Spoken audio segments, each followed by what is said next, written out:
First. The second thing we're gonna do is adoption of the agenda. Do we have over a second? Move Second. All those in favor? Carried. Number 3, approval of the minutes. I'll see you doing that, Dan. Diane and Ward. Yep. Any discussion? Hearing none, call for the vote. All those in favor? Carried.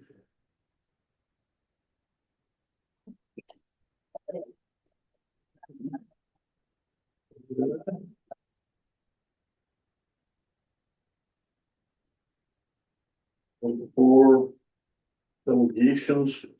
Are we starting the delegations right away? Not till 1 this afternoon. No public hearing. Public hearing. Ready to vote? No. Are we right now? Is it 1 o'clock? Or 1? Public hearing is right now, sir. I'll move to go into. Second. I'll second that. Okay. Works. Good.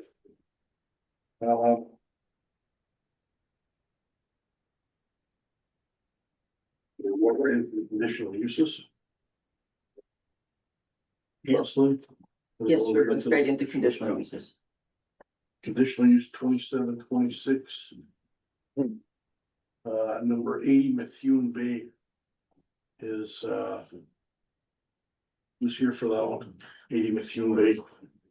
The owners are supposed to be here for it, but I don't see them online. Can you tell us anything about it? Short-term rental, no complaints or anything, Okay, pretty straightforward. No it's complaints. a renewal, Nope, this one's a new one. new one? Okay, you. If nobody in objection or in favor of it online, Nope. okay, so we'll go on to the next one. 4.3 conditional use 2826-75 Lester Boulevard. It's conditional use as well. I see Mr. Lester's online there. Can you tell me anything? Hi. We'll do- For something. He's on for a different. Oh, he's on for something. Yeah, else? different matter. Okay, sorry. So this one is another short-term rental, a new application. The owners said they were going to be here, but they are not, but I haven't received any objections or complaints about this. Okay, perfect, thanks. I do have an objection to that one. Who is that? Oh, right, sorry. Rob and Judy Weiss line for this one. Who is online? Rob Weisner? You have to speak up. I can't hear you. Can you hear me now? Perfect. Did you have anything to add to, or say about this, application? Yeah, I'm objecting to it. That property's been rented out since they've owned it.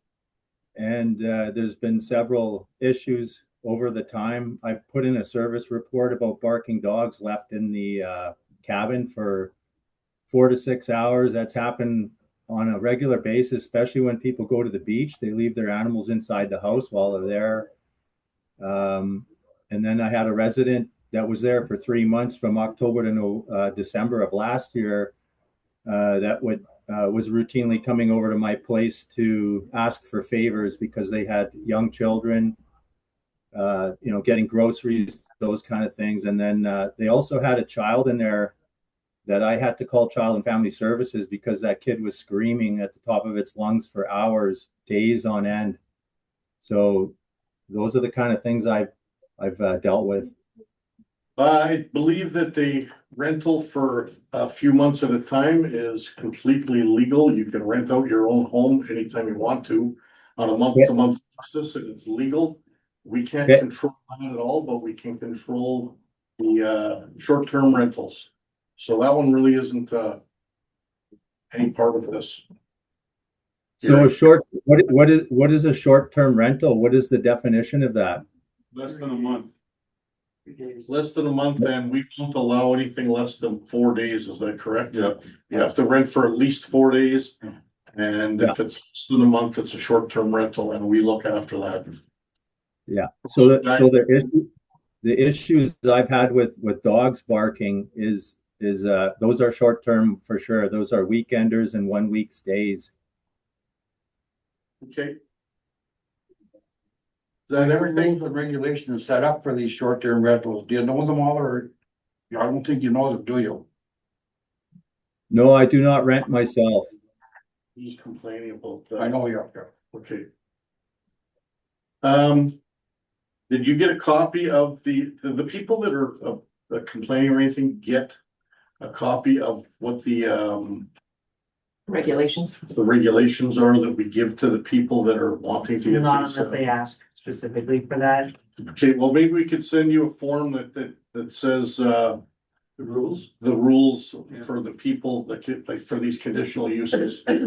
So you can see what they are, but we do control that. Have you phoned in any of your complaints to this office? Yes, I put in a service request on the dog barking. I took a video of it as well.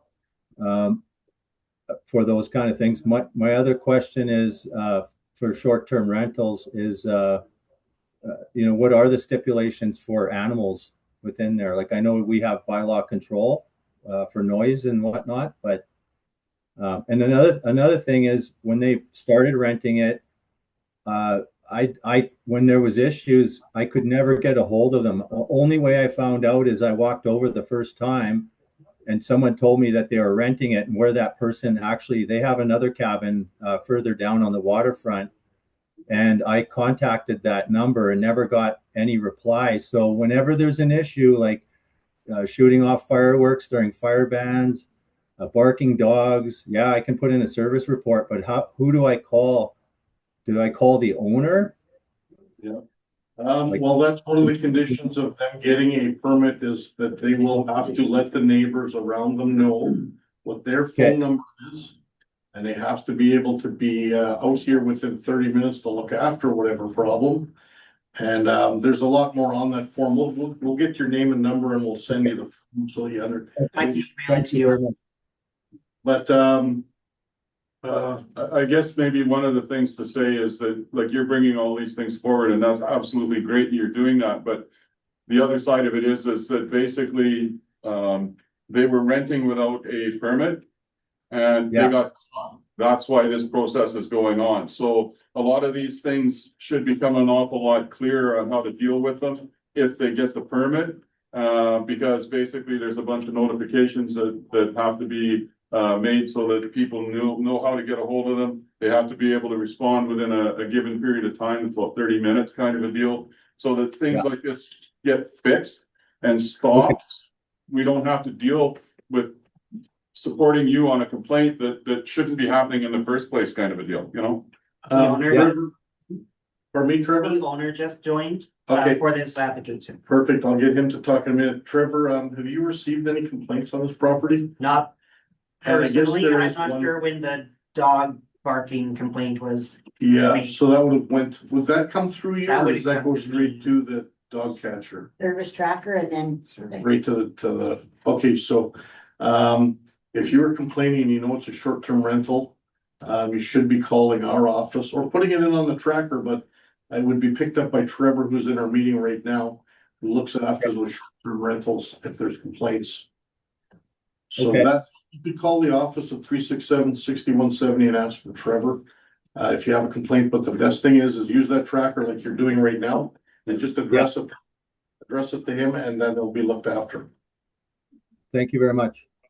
All right, so the owner has joined us He online. just joined. What's the person's name? Sorry, Tana?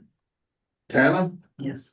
Is Tana online? Do you have anything to say about your request for conditional use permit?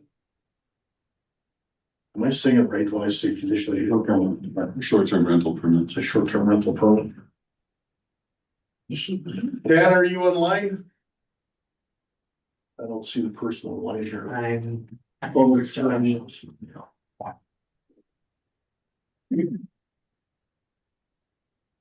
Dan, if you could unmute your, He's unmuted now. oh, it looks like. Hey there, you're unmuted. are you able to hear me now? Yes, we are. Go ahead. Did you have anything to add to this?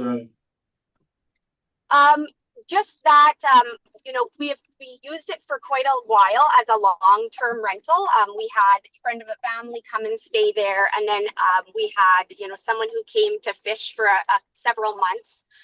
It worked really great as a longer-term rental. We know some of the neighbors really well around there.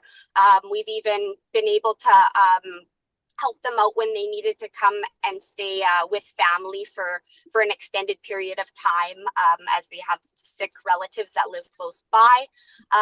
We have really enjoyed the property and enjoy the neighbors. And we kind of feel like it's time to have some shorter term rentals, but we're not going to be doing it too often. It's not going to be, it's more of a summer thing when we're out there staying there at our other property. So we would really appreciate to be granted it, because I think it would help a lot with the finances for the property, for making more sense having it. But yeah, we would really appreciate it. And yeah, thank you for the opportunity to apply for this. Do you have somebody in the area that is able to respond within 30 minutes to deal with issues as they come up? So when we're going to have it rented, we're going to be out there. So we have a place at 22 Alexander. So if we don't, we do have a neighbor that we could, like, if we decide, you know what, we're not going to be staying out here, we'll talk to them and get them to do it. They already preliminarily said yes, but right now, if we're going to be doing it, we're going to be out there. So that's kind of our game plan right now. If we change our mind and it's not going to work out, then we'll that would be like a next year thing. And I think we need to reapply. Is that correct? So then we would be telling you that at that time. Yeah. Gail, thank you very much. We'll be making a decision when we come back out into our regular meeting from this conditional use meeting or public hearing. Okay. And you can hang around till then if you like, or you can call the office tomorrow and they'll let you know if we were successful or not for your. Okay. Okay. Thanks very much for your time. So the third one is. Thank you. Western Boulevard. So now we're on 4.4 conditional use. 2926-4 Green Street. Yeah, it's a renewal though, so. Okay. Is there anybody here, Trevor? The applicant, Timothy Clapham, is here. I haven't received any formal. So there's no complaints or anything, and there's no objections? No. So, Mr. Clapham, if you'd like to say anything, you can. You're just here for a renewal, and there is no complaints and nobody in opposition, so pretty straightforward. And thank you very much for following the rules, but if you have something to say, go ahead. Is Tim Clapham online? He You is. gotta unmute your mic if you want to say anything, Tim. Maybe he doesn't want to see. And we'll take it as you don't want to add anything, and that's okay. We'll be making a decision on yours when we go back into the regular meeting and exit this conditional use public hearing. Thank you very much for your time. Number 4.5, conditional use 3026 38069 Hillside Beach Road. We are the applicant for this particular conditional use. It's to place a C-can in Charliewell Park to store the AIS equipment. Is there any objections or anything to this one, Trevor? Not objections. There is a person here, Peter Martin, for more information. Peter Martins, are you on the Yes, we live on just off a hillside road and pretty well across from where that storage container will be located. And the question is really what's going to be in the container, what's it used for, and how often will there be traffic into the container? We're just not completely sure on the use of the container, so we can be prepared of what we see over there. So I just wanted clarification on that aspect. Councillor Kay has an answer for you. Go ahead, Gordon. Basically, it's some of the new equipment that they purchased, the zebra mussel piece of equipment that they use for taking the zebra mussels off. Their new tractor and probably other smaller pieces of equipment that they'll be using, on the beach and whenever they're doing any other little work. It's basically just for storing equipment, nothing else. Oh, perfect. Is that the Hillside Beach Community Association that's doing? Yes, yeah, they. Oh, that's perfect. I'm actually a member. I didn't pay my membership this year, but yeah, I didn't realize that. So that explains it. That's perfect. And it's protected for use when they need it. So no, I have no objection whatsoever. I just wanted to know what it was. So we Okay, were good. prepared. Thank you very much for coming. Yeah, thank you for clarifying. Appreciate it. Have a great day. You bet. Thank you. Was there anybody else online, Trevor? No. Perfect, so we'll continue on then. We have 4.6 variance 1126-2 Otter Drive. Yeah, Is there? I can speak to that. I'm quite familiar with the lot. They did have a small cottage located on it once before, which was reached end of useful life kind of a thing, and it's been taken down, and they wanted us to burn it down. That's how I know about it. But with the trees not around there and the slope of the hill, it was just a little too risky to do it. So anyways, they've had it removed, and they just want to put another, basically roughly about the same size of dwelling up in there. So this, I think, maybe fixes up some of the issues that may have existed that were never properly addressed. So I see the building inspector has some problems. he's got no problems with it at all. Basically to allow for start, it shows when they're during construction, that's where they noted it needed a slight change.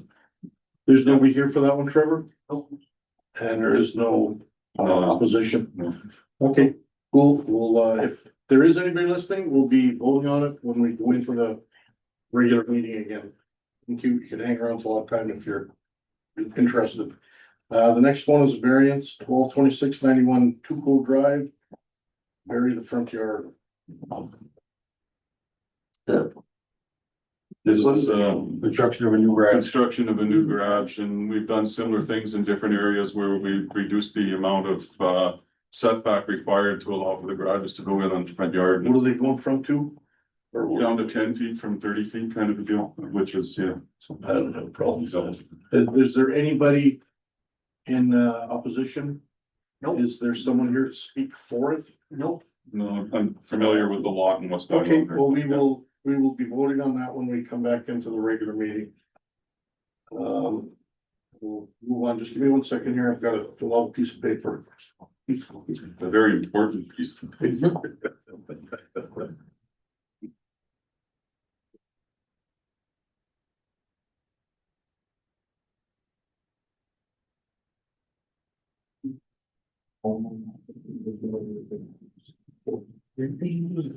Go ahead. All right, ready.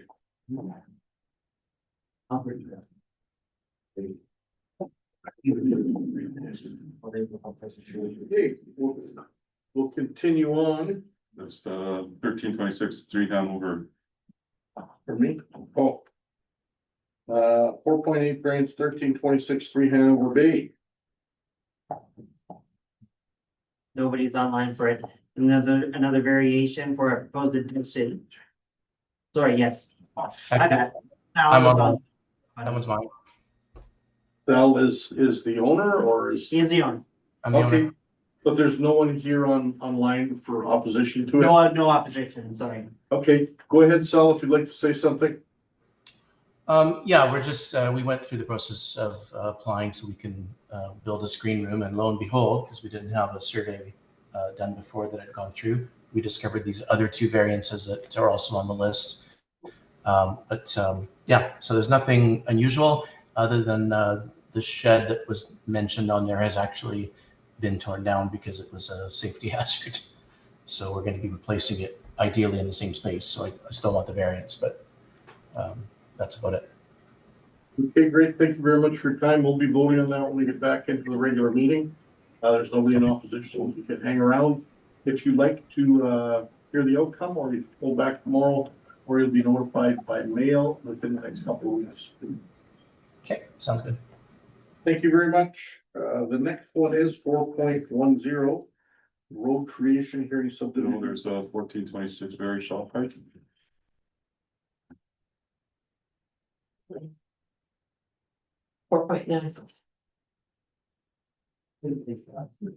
Oh, hiding at the bottom of the page, 4.9, variance 14.6-106187, ER 304. This is just varying the height of his shop from 16 feet to 24 feet.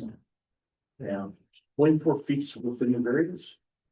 Or, pardon me, Anything 24. over 21 or 23 feet has to be very, I believe. Fine, yeah, so I mean, Yeah. Well, it says here. we go up to 30. Found during The the very construction, but we had to Uh, increase it to be able to put the we don't. belt trailer in. Yeah, they get the height for the road. Yeah, he said the building inspector has no problem. with it. Okay, They're just. good. Oh, okay, I got you. Is there anybody in opposition, Trevor? No. No, is the person here that, no? People will carry on then, and we'll be voting on that one as well at the end of the hearing, when we get back into the regular meeting. 4.10 is the road creation hearing subdivision 4600-25-7865.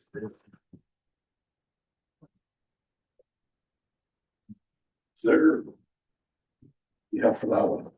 This is for a new road in Dan Lester subdivision. And is there anyone here in opposition to that? I know Mr. Lester's on the line, so let us know what's going on there. Is there a map? I do that.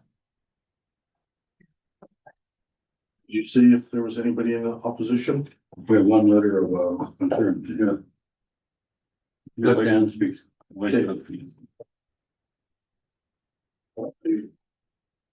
Dan, if you'd like to speak, they're just looking to put the map up on the computer, but go ahead and let us fill us in on what you're doing there. And you got your computer muted. There you go. Yeah, okay, can you hear me now? Yeah. Okay, basically, this is a subdivision that we applied for. It's basically phase 2 of Lester Beach Rise. It's at a busy corner, I'm gonna call it, or a busier corner because of our trail enhancement, which is to the, I'm gonna call it to the east on the road allowance, which we got approval for in 2014. But in doing so, it gives the Lester Beach community a way out for emergency access to get to the rail bed, because in 1953, when my great grandfather bought the land, there was a second out full-time, but it was at now it's gated, which is called Grand Beach Provincial Park in 1961. But anyways, we're dealing with the subdivision. I spoke with Michelle this morning. I'll deal with the road allowance access to the west end of the property, which is near Pleasant Vale. So I'll deal with that accordingly, because I talked to Michelle this morning. And then this is just our property for the subdivision, which is the roads that we'd have to build. We were looking, so the Pioneer would be just extending a Pioneer, and then the new road would be, we're floating around the issue of Thomas. That's just, that was my. Did you see the map on the screen, Mr. Lester? I have. I don't think so. No. No, I don't. It's not, yeah, I think he's sharing. What roads are on I'm sharing it. Yeah, around that? he is sharing it. Like, I'd like to know what First the Avenue road. and Pioneer. Is there a map of the meeting at all? I know you were here a while ago because we were looking at putting the community group in your area was looking at Yes. putting pickleball courts in, and you were saying that the traffic was too bad there already. So you wanted to add to the traffic? Well, I want to add a stop sign to the traffic. The people that were complaining about traffic were complaining about in front of down Pioneer Road when it goes down a hill. They were complaining about the traffic there, but they So were you- part of the You're on there, Notification process. Pioneer Road? Pardon me? Does your road go on to Pioneer Road? I don't have No, It's up top down. didn't list the roads on that map. You said it gives you two ways in and out, well. What road is it coming off to, and the track bed is not necessarily an acceptable way out either, so. Pioneer is. No, here. no. Trevor, can you put up the map that was included with the, It's up here, Dan. This is Pioneer Oh. right here, Okay, and good. then this is Okay, along okay, there. I can't see it, that's all. Dan, just hang on a sec. Ken wants to talk about the Okay, then after I talked to you, I went over there to have a look at your subdivision, okay? Now you told me you were going north from the first lot. Is that true? Yes, there's a new road. You're If going if you down, pull up, if I can see the subdivision, I could, are you going down the hydro line? no, we're going up the hydro line for a second time I come here. Just hang on a sec. Trevor, can you put up, instead of the list, the agenda, can you put up the map? He says So he's we're all looking sharing at- the map right now that we can see online with you. Can you see it then? No, I don't, because I can't see it. All I see is the agenda. Well, we've got the map up on the board that you sent in. It's got the yellow, your road in yellow. Public road, yeah. And we know now which one is Pioneer and which one is, It's going north of Edith, okay. north of Edith Road. Hang on, I'm just gonna grab my subdivision map here. Because it's be good if we all look at the same thing. This is the roadhouse, right? Yes. So right now. There it is. So the proposed public road is east-west, You got it? and so the subdivision that was approved in 2018, and then we finalized it in 2019, I call it phase one, which is right along First Avenue. And it ends at the proposed public road allowance, which runs north-south at the east end of the property. Just phase one, can you show us? Phase one is down here, Diane, right underneath of it. You can't see the lots on this map, but there's right here. And the bottom line is what street? This is First Avenue right here. First Avenue. First, First and the Avenue. one on the right is Pioneer? This one that goes up and down here is Pioneer. Okay. So. Right now, there isn't a stop sign when it elbows onto Pioneer. It just goes that way. But in order to have a controlled intersection, because we have the snowmobilers and Red River North Trail that comes out from the east, and then it crosses to the west across Pioneer and goes down First Avenue for the Red River North Trail. And we have a gate on the east side of Pioneer. Is the road going north on Pioneer? Yes, that's part of it, but I have to come back. Pauline explained from community planning, explained to me that it was part and parcel, but it's not. So every municipality is different. So I'm just gonna follow the rules of the Army of Alexander, which is we have to deal with the road allowance, which is. Go ahead, Diane. Diane's got a question. Go ahead, Diane. So that whole parcel there is undeveloped. And so the intention is to develop it all, RG. one street at a time, No, because you've done phase one, where the so. lot, phase one is on First Avenue, 11 lots. And then some public reserve for you. Access onto First, like it's not on the drawing, so I don't know. It's okay, but we have this up now. First lot here. We gotta- Clarify, we'll bring it back next meeting. And by the south of it, he's Well, coming it's up at- Pioneer, he's going north. So you can hear. Is that right, Dad? Yes, it's just 22 lots, 11 and 11, backing on to phase one, which is now phase two. So and You're then going it's just north on extending. Pioneer, listen, Dan, listen to me, please. Are you going north on Pioneer? We're going north on Pioneer and we're going north on the road allowance, 500 feet. Right, and then, then the road will be going east and west, yeah. West. Okay, That'll gotcha. give us our two exits. Okay, now I understand exactly where the road's going. Okay, Just to clarify, there's a road allowance here yes. Okay. that would need, that would need to be constructed to municipal standards. So Yes. Dan will be sending a letter to council requesting permission to construct that portion of road allowance that is required to be constructed, so he can enter his subdivision at that the new crossroads. So So it's that got was an an entrance and an exit. But So this, Pioneer and that other road allowance. yes, but the road allowance is not a part of this subdivision, so that's why it's being dealt with separately. Because it's, Should they not be done at the same time or? no, because it's Yeah. not, this is the Arms Road allowance. Not through community. It's not part of the subdivision. Oh, okay. So this road allowance doesn't run into First Street. Yes, Yeah. it does. It's a road allowance there. It should be constructed at any time. Right. So it's part Runs of, along all my property. It's beside the lots. Between lots. This is. It runs beside them. So how is that going to give us an additional exit that we? Yeah, exactly. If you The go, proposed street is gonna hit it. If you go back to the picture of the subdivision. What'll happen is, Give it a sec to get it. no worries, Oh, to straighten it out. yeah, it just takes a second because of the internet, sorry. Today, hopefully.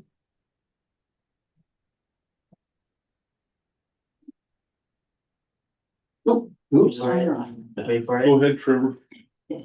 Or you just say You're off. time. Wait, no, sorry, I'm just, it's Okay, so being difficult. he will be constructing this road. And the road allowance is here, Okay, so, and it, all That'll he be the has, second out. these will connect. And it'll be the second out, but this is not part of his property, this is a road allowance, so this is done separately.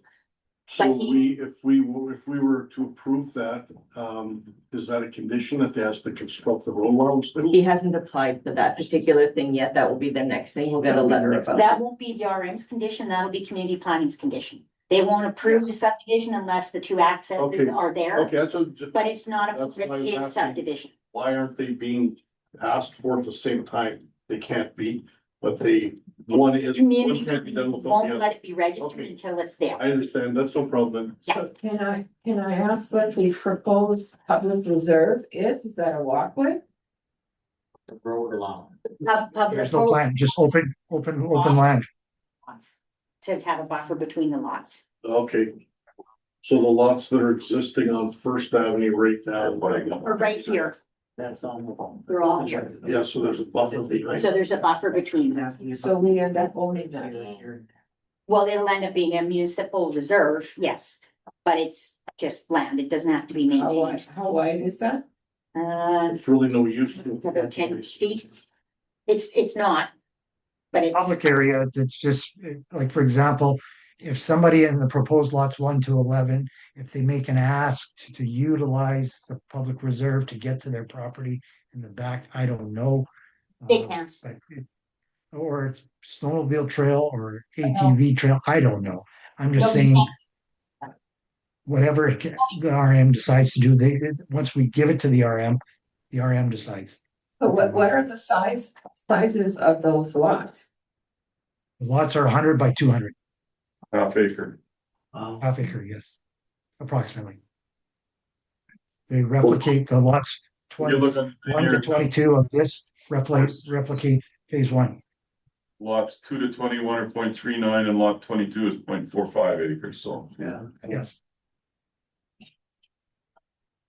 And there's one objection.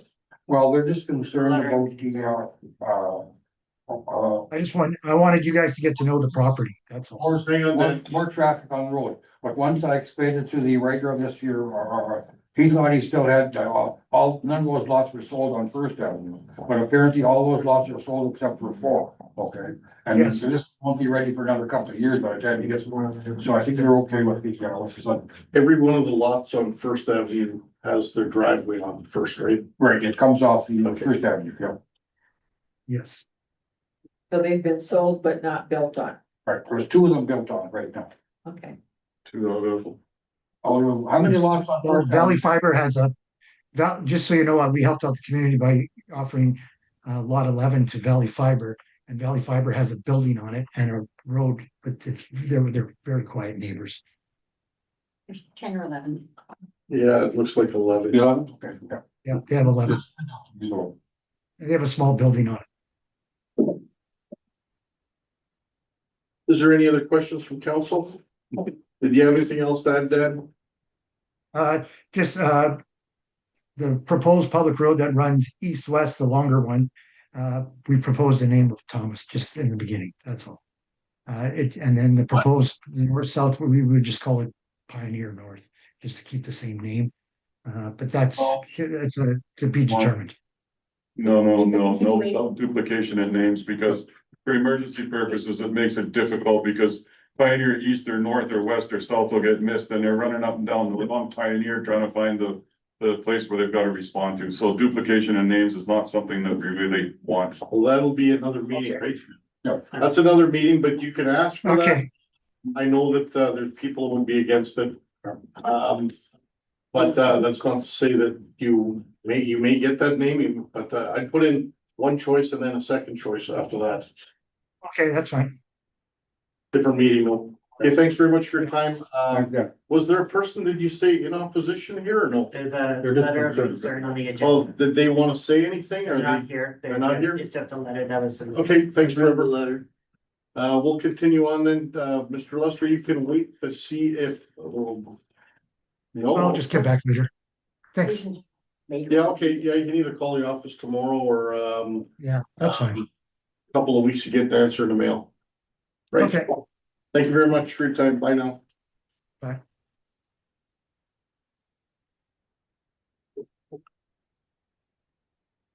We're done in the public hearing. Good. Move back into the hearing. I'll move it. Or pardon me, move back into the regular meeting. You're voting now, yeah, they already read. Okay. Vote on leaving the public hearing, Returning to the regular meeting. carried, and we're returning to the regular meeting. There's only one There's only one what? there's only one resolution, right? We're just calling the meeting to order again, right? 412, Hillside Beach Executive, that's at 1 o'clock, so. Oh, dealing with these Pass guys. that one, Forever's Big Group 115, pass that one. Number 5, Legislative and Finance. Point 1 is checks and EFTs. I'll move it. Second, Any discussion? Hearing none, call for the vote. All those in favor? Carried. 5.2 is payroll. Move a seconder. I'll second it. Any discussion? Hearing none, call for the vote. All those in favor? Carried. Resolution. Is there a resolution? Yeah, can you read the resolution, please? Sorry, that wasn't there. I didn't see it. Resolution 2026 be it resolved that the council of the rural municipality of Alexander approve the automatic payment for the July 2nd, 2026 and July 16th, 2026 staff payroll in the amount of $179,128.26. Further be it resolved that the council for the RMV approve the automatic payment for the month of May 2026 for council indemnity per diem expenses in the amount of $13,419.87. Further be it resolved that the council for the rural municipality of Alexander approve the automatic payment for the Bird River Fire Department second quarter payroll in the amount of $25,557.43. And we've already moved on, right? We voted again, or that's, we've already voted on, I was just clearing it up by reading. You just the cleared it up resolution by reading it. It was already The voted. vote was already done unless somebody wants to change their vote. It's carried. It was carried then. Thank you very much. And now I've lost my place. 5.3. 5.3 waste disposal ground fees to taxes. Move it. You got Can we a, bring up the resolution? I, Oh, it's on a It's delay. coming. We're gonna have to be a Oh, little bit delay. patient with the technology, okay? So they are coming up for you. It's just that the Having problems with the system. internet, We've been working with them, but yeah. Who are we working with? Valley Fund. They'll be installing according to their most recent update at the beginning of August. They advertise that they're as fast as, But right now, we're not installed with fiber. We're on a intermittent repeater, so okay, sorry. it's repeating In slowly between. today. In between. so resolution number 2026 be it resolved that the council of the RMV authorize the outstanding waste disposal ground fees in the amount of $2,040 be placed on appropriate tax accounts. Who want a seconder? Mac and Mac and I, Yeah, we're voting on you're it. voting on it. Three. Any further discussion? Hearing none, call for the vote. All those in favor carried. Reading it too fast. 5.4 developers request water sewer connection 2026. Did we not deal with this Be last it time? resolved that the council of the RMV send and approve the request for the developer to formally approach the town of the proviso, With the proviso, with the proviso that should the town agree to the developer's request that the two municipalities commence negotiations on how to manage taxes, et cetera. okay, due to technology, we're not going to try bringing up all the documents. There is a request for decision here.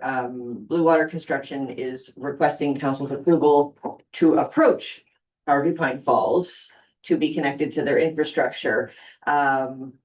We've had some difficulty getting things in writing, but I've had many conversations now with their CAO and also with their mayor. And I am, with their permission, to advise council that should Mr.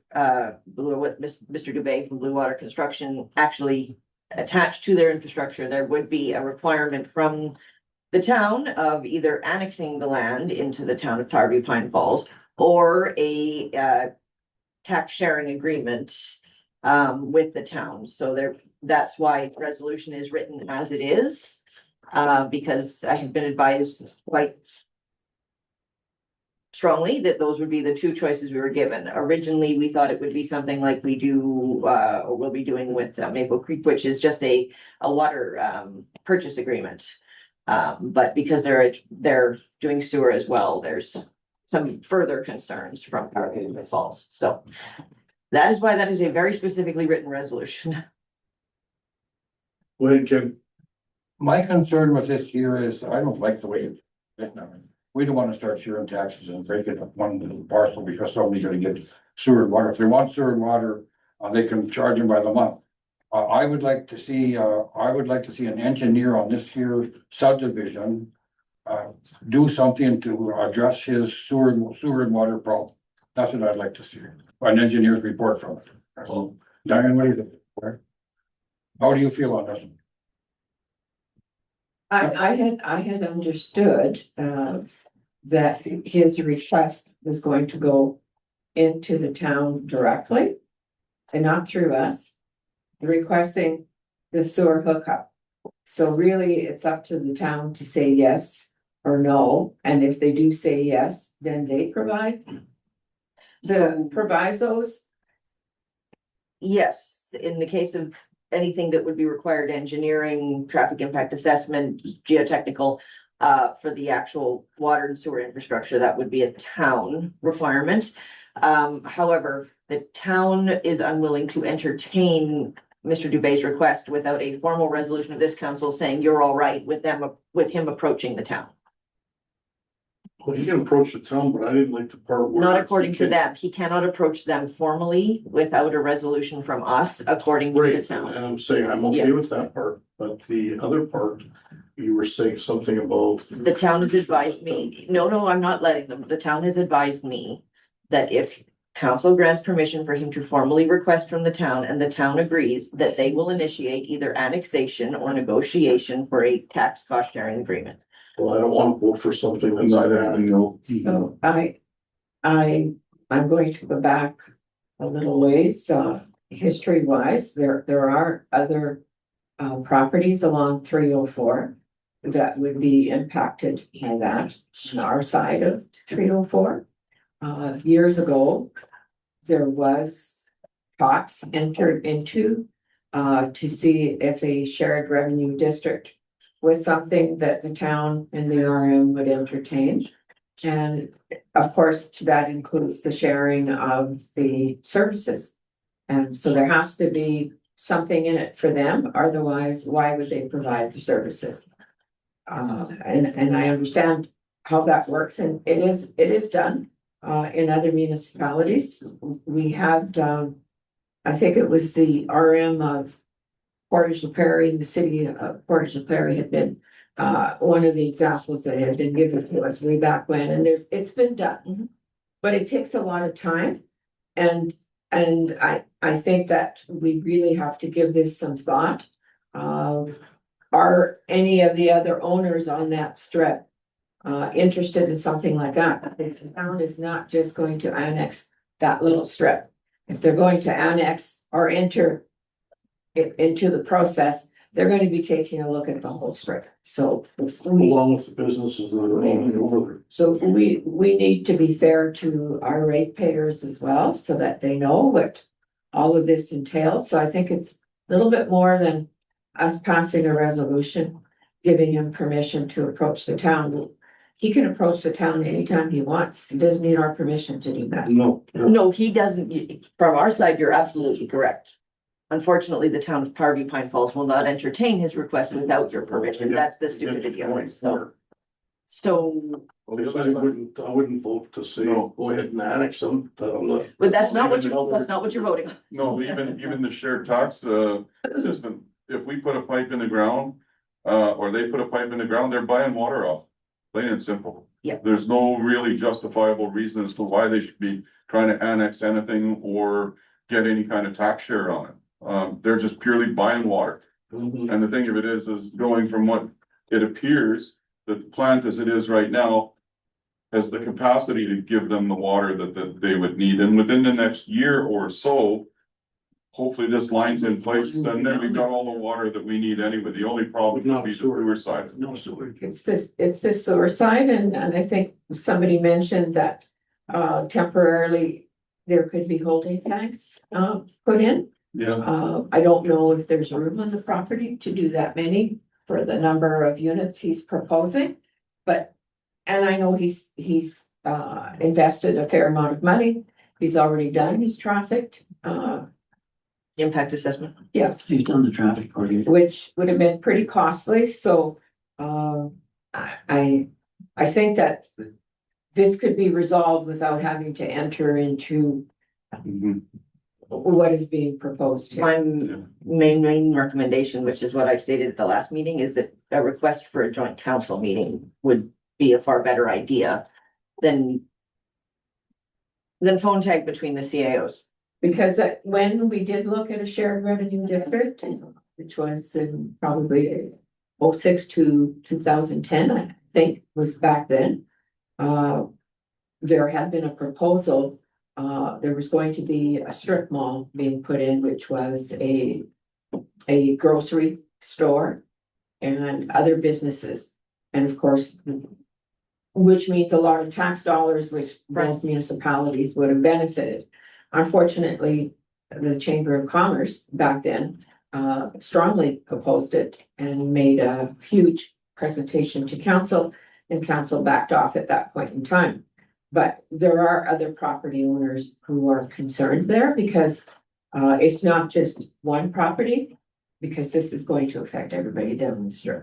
And I think people need to be consulted if that's what we want to happen. Yeah, well, no, and I agree with 100% with what you're saying there, absolutely. But the other side of it is if we allow this to go on, they'll jump across the other side of the road and then go after The dam. the dam and everything else kind of a deal, right? So it's like, it's gonna open a door that we don't wanna open.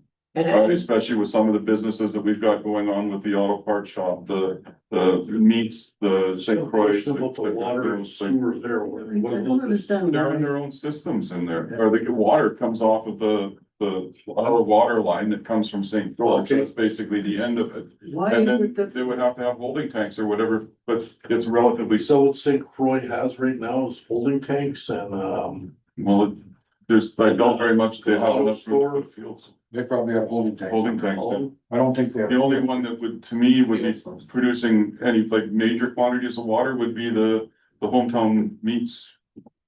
Place that's in there kind of a deal, and that would just be with all the washing and cleaning that they're doing, so the town has already allowed Manitoba Hydro to hook up to their water. without. I do not, I have no Yeah. background A number of information on years this. ago, and they got a substantial amount of money for that. So they did, and there was no talk of this. Yeah. So it's crossed over to our side already, and it's down towards the hydro dam. Yeah, well. Which would be beneficial to have, and the problem is that communication is verbal, and I've asked for things in writing, because at the moment you just have to take my word for it, and I've actually said to both mayor and CAO of Powerview Pine Falls, can we put something in writing? Like, no, just repeat what we're saying. Yeah, no. That was literally, and a bunch of you saw me So doing they're- it, the speaking they're to them asking in you- our parking lot the other day. they're asking you to put in taking the land. No, they're telling me that I can put down in writing that they have told me that that's what they would do. I have explained or tried to explain, I know the previous CAO here tried to explain many times what a water purchase agreement is and how it works. Well, That is being, let's go a little farther with that, because The water treatment plant that we've got at Great Falls was built as a regional plant with the idea that Pine Falls Pine Falls Water Treatment Plant, even though it's been upgraded over the years, was sitting on end of life. And that plant would be the water treatment system that supplied water right through to and including Pine Falls. That's how we got the ability to have it put in there.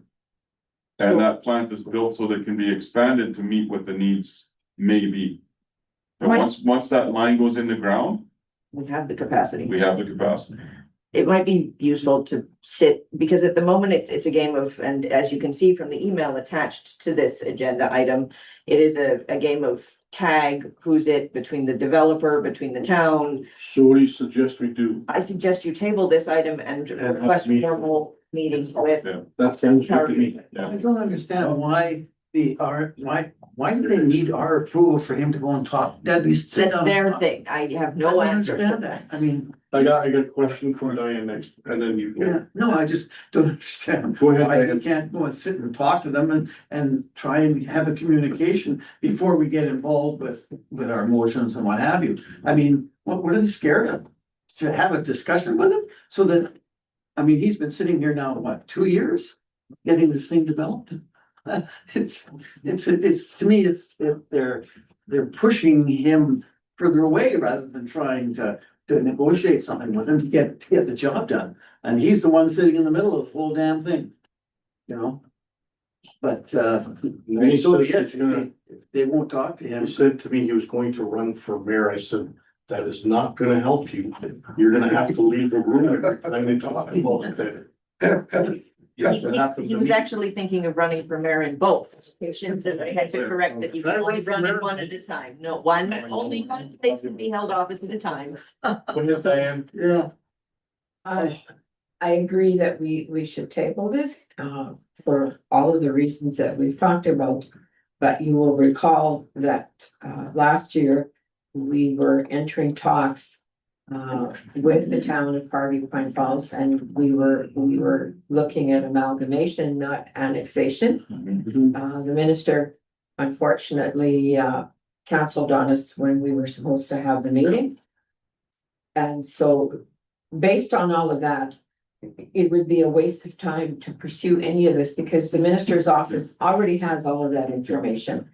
And it was delayed because people weren't available, and then it was delayed to the fall, and it was thought that it would be too late to do anything because we were moving into an election year, which we are in now. You can't change boundaries in an election year, so that's another reason why we should be sitting down and discussing.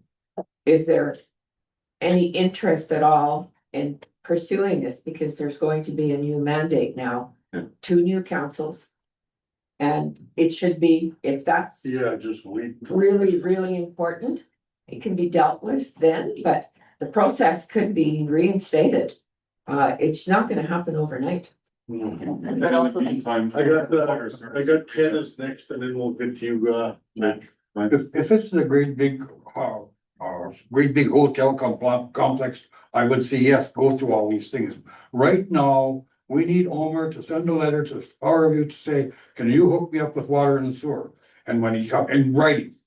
And we'd like to have a copy of that letter that comes back. If it's a yes or no, let us know. We can supply Omer with all the water that he wants, okay? We can drown him if we have to. And he can also put septic tanks in for that fiddly ass little subdivision that he's putting in there. Never mind getting sewer water from Parview. You know, I think there's easier ways than doing this. We're making it very, very complicated for something so small. Yeah. But that's the way I feel about it. Wait, back. Okay, now, there's a few things that come into play with this. We can supply them the water right now, but. So we tell them to put septic tanks in. Where does the effluent from the septic tanks go? Goes to our. We go to the truck stop, Our lagoon, which is, Either St. George's or Traverse. just down 304. Well, he comes over. No, we have a truck haul on okay, 304. well, then the other side of it is that if we have the truck all there, is there? I'm not exactly sure where the lagoon is on 304, but is there any way that a system can be developed that it can be? Because we got enough Only $1 million. People in the area there, Place. put a piece of pipe in the ground and go to like a low pressure, system right to the lagoon. Requires some engineering. I don't. No, but it's something I think we need to look at if we're gonna like push development in the area kind of thing, you know. If there's a bunch of people. Yeah. And it's something like that. Then that gets us out of the Pine Falls having to provide water and sewer. I mean, the water, I don't think they need to go to, or that he needs to go to Pine Falls anyways. But if we can do something with the sewer, that would open up some more opportunities or options for basically that whole corner kind of a deal. It wasn't a very good quote, I thought. But I don't know if I can even talk about my personal stuff, can I? It's a What water. you in a generalized sense, sir? This is a generalized thing, and I know someone that I got a estimate, I think the estimate from the original. It was just under $1 million to go from hillside area all the way to the lagoon at Traverse Bay. It cost a couple few million, I think. Go ahead. Just looking at the map, you're correct. There's rock Yeah. in the way. It'd be quite the task to go from So in other water words, to the truck dump. in other words, you're gonna have to get guys that like to blow shit up. Yeah. Yeah, that's I know. the shield right there. It's all rock. Yeah, it's all the rock. Shield there. So are you going to table this, sir? Yeah. Do you have a mover and a seconder so we can? I'll move it, table it till, we have a meeting with Next Pine Fall Power. We'll I'll set send up the a letter meeting. tomorrow. Okay, we'll carry on then. So can we discuss the fire issues that came up as well at the same time? Because we were looking at a joint meeting. I sent an email on the Wednesday after your last meeting and I've had 0 response. Okay. That was from Seguin. I sent it to them as well to try and book in advance. I've sent to Powerview Pine Falls asking for the fire committee to have a meeting. I've had no response. We're supposed to have a meeting? With the town. Okay, so they haven't responded. Well, regards to Terry Madero's email from the last meeting. Geez, I heard something off the. We're just thinking if we're gonna have right now. Development. Let's talk about all of this, yes. Yeah. Okay, so 5.4 is done. Yeah, so Table 5.5. 5.5. St. George Community Club request for dock. No, No. Red River Basin. 5.5. Yeah. 5.5 is St. George Community Club. Paper Request for actually has dock. 5.5. 5.5. In which case it's been. No, it's it's a different- 5.6. Sorry, There's. My fault. Trying to This is screw my it up fault. again. Yes, I apologize. entirely my fault. So is 5, we said yes to that, did we not? No, can we just do the Red River Basin Commission? So That's What? what I'm saying. if we can get on the delay, Oh, I just don't know which one you want. Red River, Red River Basin Commission. It's actually 5.6 on here, they're just. Okay. sorry, we had a number of doc things, so I tried to put them together at the end of the day yesterday. We're gonna be going in camera later, right? For a number of things. Okay, this is for the 2027 one, because on the notes, it says 2026. If you go to if you take the resolution down, what's on the thing there, it says 2026. Oh, my apologies. No, that's fine. I just want to make sure. No, The there resolution. is a resolution number. 2026. That's the start of the resolution number. We're on 5.6, All right, Red whatever. River Sorry. Basin Commission conference. They all say twenty Yeah, twenty. yeah, I see that. Yeah. Okay. The resolution reads, be it resolved, the Council of the RMA authorize someone to attend the Red River Basin Commission Land and Water International Summer Conference being held January 19th to January 21st, 2027 at the Alaris Center in Grand Forks, North Dakota. I'll Second, and I want to put my name down. Ken's gonna go, I'm going. I'm not. Matt? I'm not crossing the border.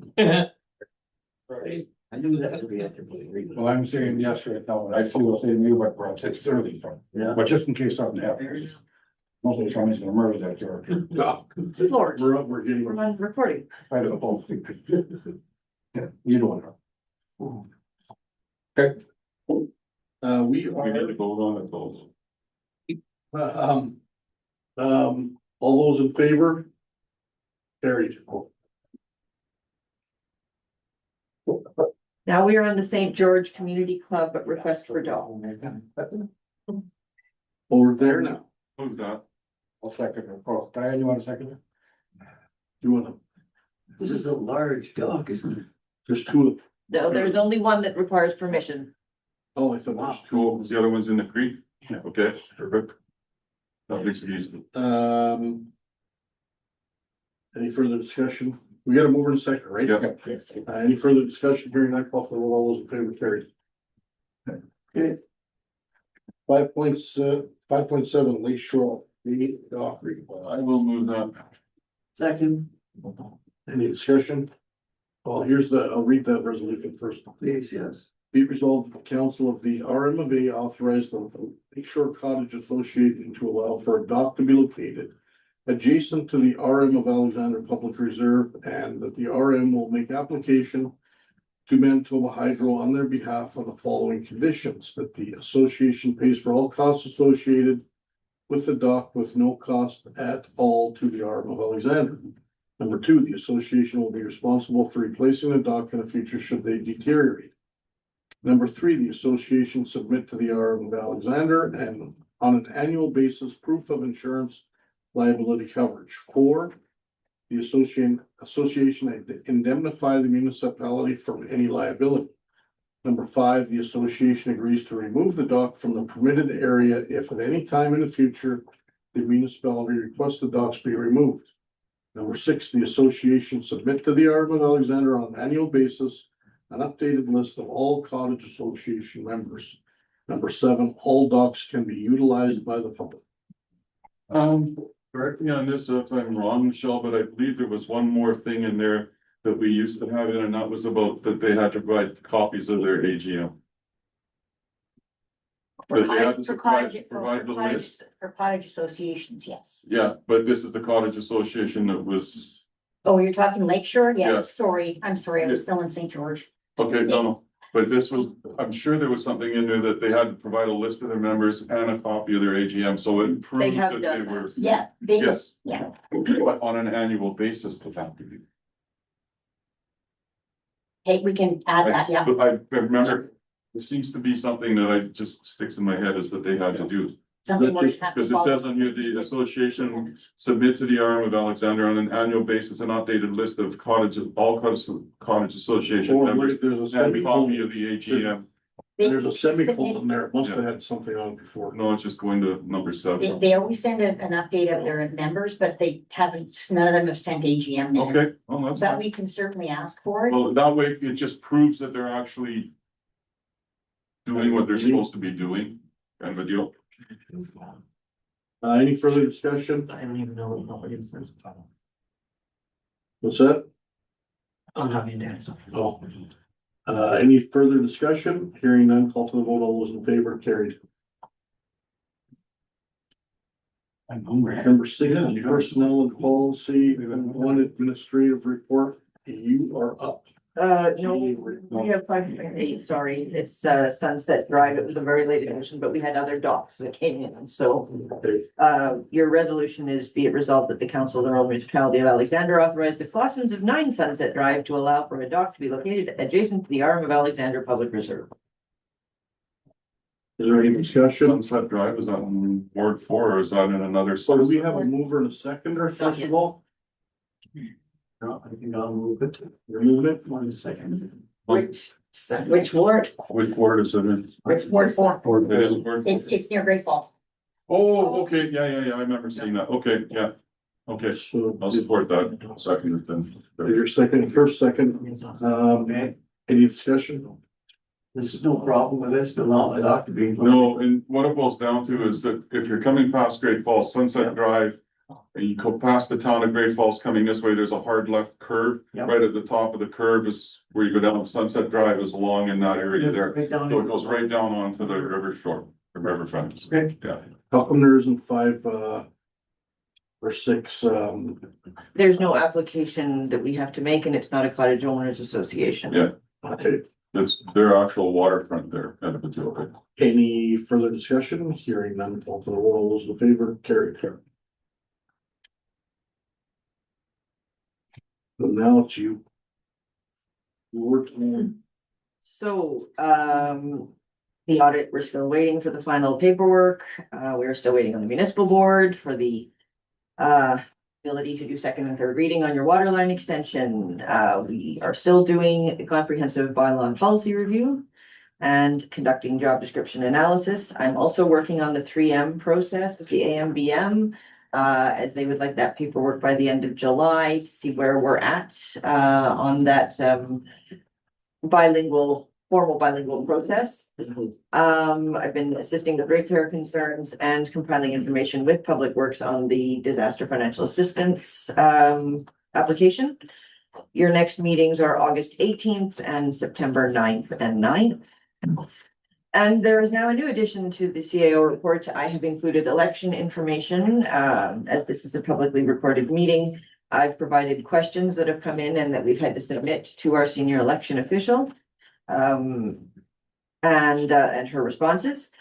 And then I've also included for anyone running and anyone wishing to plan around their ability to vote, the advanced voting information, all of the polls for advanced voting, and I apologize, there's actually a typo. The advanced voting, all polls is October 7th.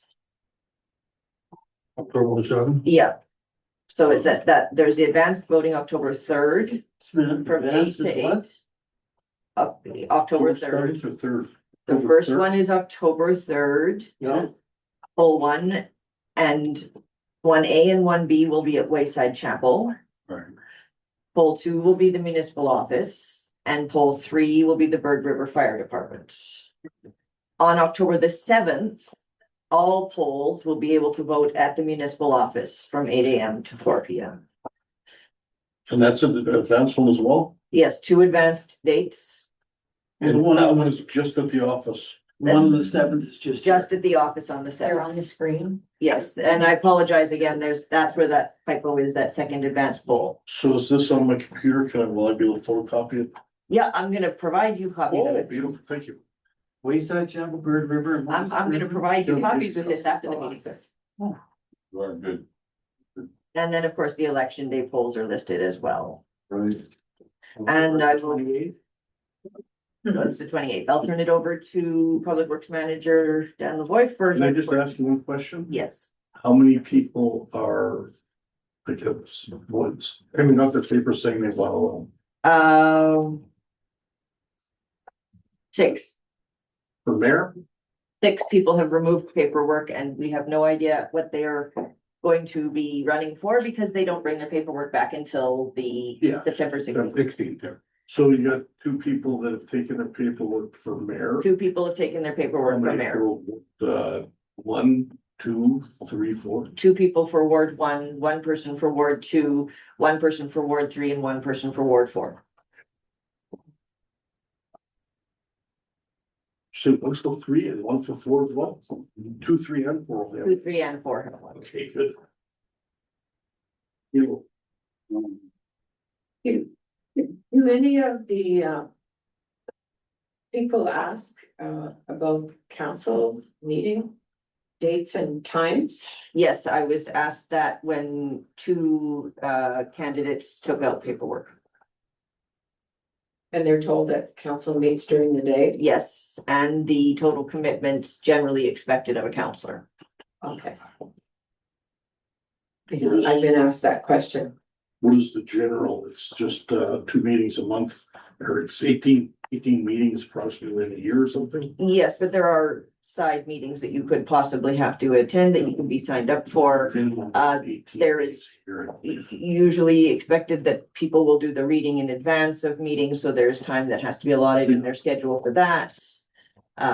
So that, And there'll be people following you like crazy. I did mention that part, yeah. Did you have your hand up? Yeah, I'm not with the election. My question was the meetings, okay, September the 9th is a Wednesday, right? Yes, it is. Because of the long weekend. Yes, Our government's meeting at 10 o'clock, right? yes, Okay, then our but second 10 meeting, o'clock. and our September 2nd meeting is the 22nd? Uh, No, it'll be on the 22nd of September, right? yes, I believe so. Okay. Council meeting is 22nd of September the 2nd. 10 AM, right? September 9th and 22nd, yeah. Right. And I think Big River on the 15th. So just for clarification, you said that when people take out their papers, they don't need to tell us if they're running for mayor or for council? Yes, they do, They do? Okay. but I have no authority to submit their names publicly until they file their paperwork back in again. So So you can't take out your paperwork and say you're running for council and then come in and say that you change your mind, you're running for mayor? you would have to let the senior election official know. And of course, you would have to get the required number of signatures, which varies based on where you're running or how you're running for. Is the amount is still like 25 or something, isn't it? I don't have the specific wording in front of me, but it's based on a percentage of the total voters in a ward or in the total RM. Okay. So it's not a set number because with the variations in populations in the wards, some people will have to get more than others. But is that included in the package? as It well? is included in the package and information. I have a question. It doesn't tell you the amount, it just gives. No, you it that can't formula. because it's So I have no province idea. wide. I don't remember what I got last time, but it was like 150 or something on it. Yeah, should you wish to run for head of council in this municipality, I recommend getting more signatures and from all wards. So, Okay, mail-in ballots can be mailed out right now? no, you cannot pick, they will. I realize that, but it says mail-in ballot application will be available after the election is called. The election- Ballots must be printed, okay, so the close-off date is 22nd of September, And right? then you have 24 hours for any candidate who has submitted paperwork to so- pull it out, at which point then all ballots will be ordered from the printers and they will be available before advanced voting. So August the 25th, I'm gonna say September. September 25th. September 25th, mail-in ballots can be asked for. They can be asked for, but they will not be sent out until the ballots have come Till the back. ballots And are come then- back. Requesting on the We 20th. can request them on the 24th, technically, yeah. My concern is people requesting a ballot, sending it out, get the ballot, and is it gonna be back October 2028? That's what my concern is. So, Yes, it yeah. must be back by then. Yeah, so it has to work out perfect. You get a mail-in ballot, I send it, or you will send it to me. And then if it's late in the mail, and if I fill it out and I send it back, hopefully I get it back before the Well, 28th of you got October. basically a month. Yeah, we got a month, well, 5 weeks, yeah, okay, sounds good. It works very, very well at the provincial and federal level, and they have the same amount of. Okay, great, okay, I just wanna make sure, good, okay. You know, based on the fact of what we have running at the moment, you might not have to worry. I know, but it's a long time. 16th and the 22nd is when we have to have our Paperwork. Yeah. And you cannot. 16th to the 22nd, you can hand that in. You cannot bring it in before that, so I heard talk of signs going up, but you can't put a sign up until. You can put a sign up. Yeah, Signage can go up, Signs up right at the corner here. Oh, really? I didn't even notice. signs may go up there based on the rules of MIT. I can provide all documentation should anyone require it. Okay, so this, I heard they were putting them up, so I was gonna go put mine up. But how can you do that if I don't bring my papers back to you till the 16th or 16th or So 22nd? by and large, you're telling people in advance that you're running. Yeah. And you will formally be running once you submit the paperwork back to the SEO and are formally printed on the ballot. They've got to be returned by September 16th. September 16th sixteenth to to 22nd, we can accept them. And it's including those dates, 16 to 22nd. I will be including And then all your phone questions number. and answers that are coming to the SEO in all of my CAO reports up to the election so that the public in general can then view them and have answers. I'm to sorry, I'm the asking it again, but I have that one in my phone now, 16 to 22. But I always had it in there. But the date, the earliest date you can ask for a mail-in is. You can 24th. ask on the 24th. Once the ballots are printed, we will send them out. Put that on there then. So I was asking you before and you said to call. We don't hand in our- Call like till the 24th. No, we don't hand in our nomination papers or anything. anywhere between September 16th and 22nd. Well, I have close to 100 signatures already, so I can continue to build. Collect as many as you like. As many as I would. Well, okay, I'll keep on going then. You don't have to, but Maybe they'll remember to come and vote if there's. Everything's in the pamphlet. If you read the pamphlet. I read it, Ken, but it doesn't tell you when to pick up the question you just asked, when can I pick up my, what I was asking to, I said, I'm sorry, I'm asking for it a second time. I know everything's in there, Ken, I read it. You don't have a mover or seconder yet, and then we're going to ask if you're done with election chat for Dan to give his portion of the report. We don't have a mover and seconder Not for yet. the report, sorry. No. I'll move it. Second, Well, we've heard your report, now we'll go to, Dan, go ahead, Dan. Okay, so cruiser continue, regular grass cutting throughout the RM. We had that ditching project on the 101 north out by Stead that is completed. Out of Coca-Cola Falls, we've stockpiled around 300 loads plus of good material that we can use for future cover up that came from the house being built on Bucco Drive there. Jocelyn, Elise and myself had a kickoff meeting with Pure Solutions last week for the Whistle Pig Bridge project. They're currently in the process of contacting homeowners and landowners around there for stockpiling and access and getting a hold of Valley Fiber. The spray truck for the patching is gonna be heading back this week. All the asphalting that we had scheduled for the RM is completed. We did another alum dosing at 313. Mac, in regards to your question last meeting about the Coca-Cola Falls. Water test came back great. There's no issues there. Perfect. I was curious because I never heard a word. It was very curious to us too, so, but no, it was all good. This question. Yep, go ahead. Dan, we're cutting grass in Travis Bay? Yep. Okay, Yeah. because I got a couple of calls there down by Travis Bay North and that there, and I said, well, hopefully we'll have it done before the long weekend. Yeah, they're I remember out them there on the phone. moving around right now. Right now, we have the green team and the smaller tractors kind of working on What's today, trails. 28th, Okay, one more thing. 9:30, 31. Yeah, you got a week, so it'll be tight.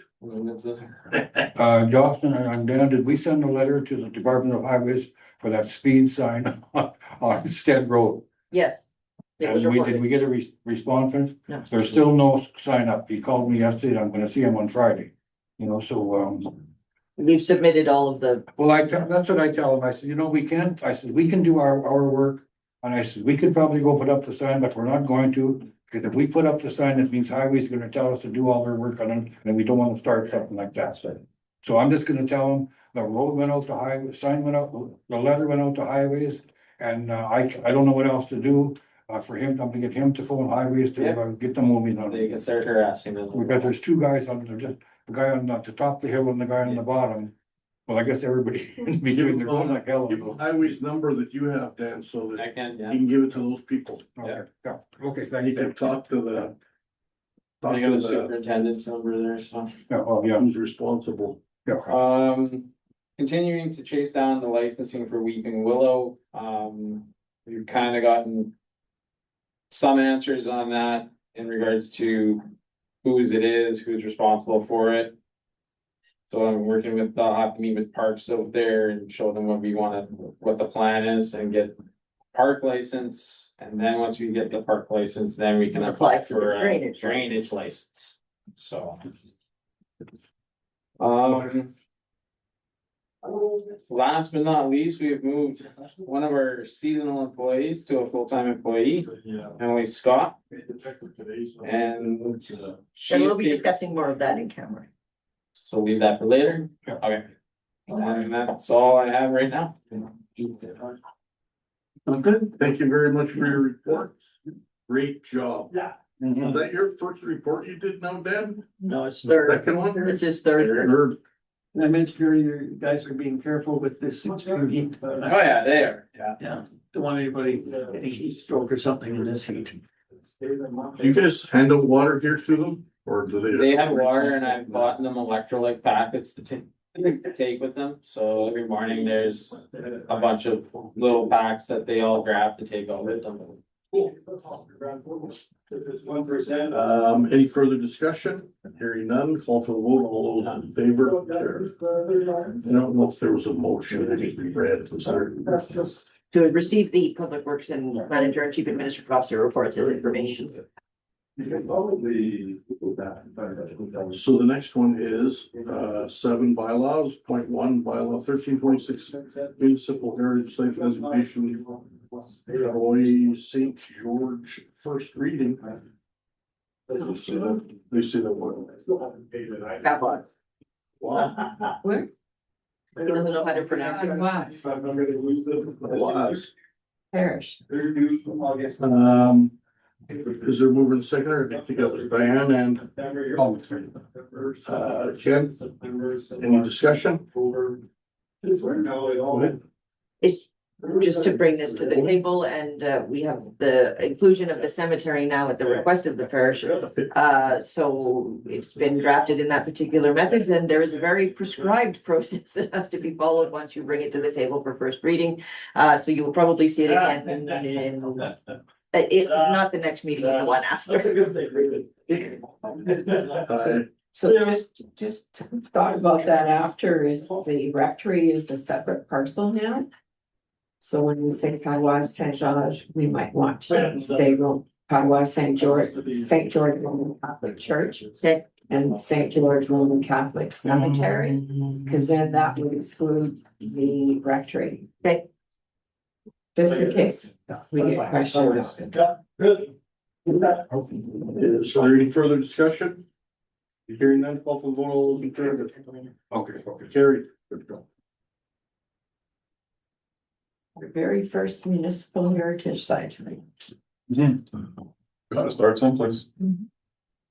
Number 8, protective services, point 1, Prairie Bylaw, June 2026 detailed report summary. Move it. Second. Any discussion? Oh, be it resolved. I didn't read that part. Be it resolved, the Council of the Rural Municipality of Alexander receives the Prairie Bylaw enforcement report for information. Yep. Have we got a vote on that for information still? Any further discussion here? None, call for the vote, all those in favor, carried. Do you want to take a short break before your conditional uses? Sure. We'll take a 10-minute break approximately. Pause the thing. So you can put that on mute. There's all feed. That didn't. Not on. You just know. Are we on recording on? Is it recording? Sure. Where we're back to. Perfect, thank you. Okay, we'll call the meeting back to order. And we are at. We did the Prairie Bylaw. The right? conditional uses. Conditional use, I'm assuming big. Okay, so we are going to. We don't have to go into special meeting. Okay, so number 9, Public Works Operations, nothing, 10, Economic Development and Planning. Point 1, conditional use 27/26-80 Methuen Bay. Is there a, There is, it's coming.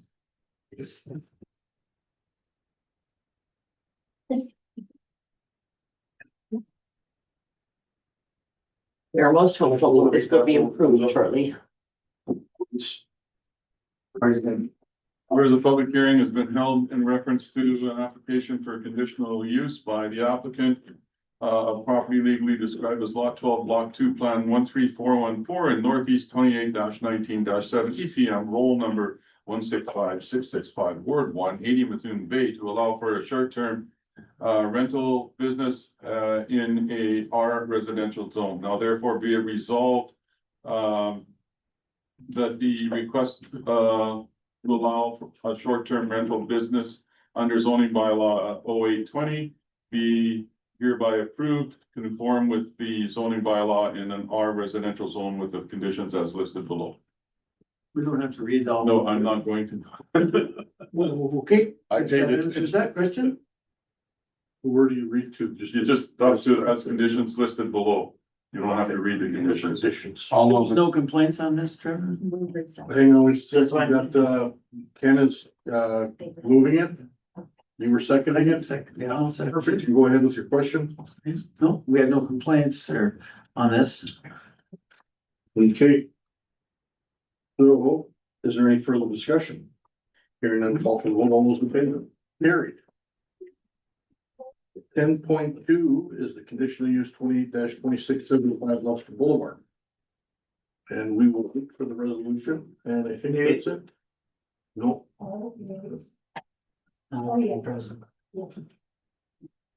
Okay, so sometimes. But you just. The veins of technology. Are they fixing or getting We're us? hoping the installation happens in the first week of August is what we've been informed. So maybe for the next meeting. It's just getting it from the. We're gonna speak to one meeting in August. Would you like me to read the resolution for you? While we're waiting for this to come up, can I ask a question? We have the Connect system in place.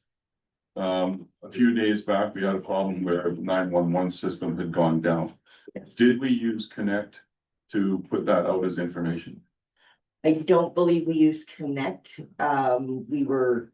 We posted it on the Yes, I know website we and then posted and then we received word fairly shortly thereafter from Powerview Pine Falls that they were not gonna put a Connect out because it was in progress and we were going to have it up right away. Or they were gonna have it up right away, and then I was informed by US Fire Chief that it had gone back up, so the Connect Yeah. was ready to go out, but we, Okay, no, it was just yeah, curious. timeline wise, we just didn't have. Because it was like, I mean, I saw a lot of stuff coming back from the various different fire departments where number one, they were all PO'd as to what had happened, why it happened, all that kind of stuff. 100%. But then it was, how were you getting the information out? And some of them had used their Connect system to post it, and we just put it on our website, our Facebook page, our Bird River page, stuff like that kind of a deal, so. I had it was on, just curious. actually, I had an article on my phone announcing. Yeah, they went out emergency alert across the province. Yeah. And they did send something out, it was fixed. Right? I find that very Yes, good. yeah. They said they had a power failure and I said they don't have. No. Oh, There's 2 lines going in. that's it? 36742 is this, Powerview Pine Falls. Okay. Line number. All right. Whereas a public hearing has been held in reference to an application for conditional use by the applicant. Property legally described as lot 10, block 2, plot 62747 in northwest 33-18-70 DM. Number northwest or NW 33-18-7 Ward 2. 75 Lester Boulevard to allow a short-term rental business in our residential zone. Now, therefore, be it resolved that the request to allow a short-term rental business under zoning bylaw 0820 be hereby approved to confirm with the current zoning bylaw in our residential zone with conditions listed below.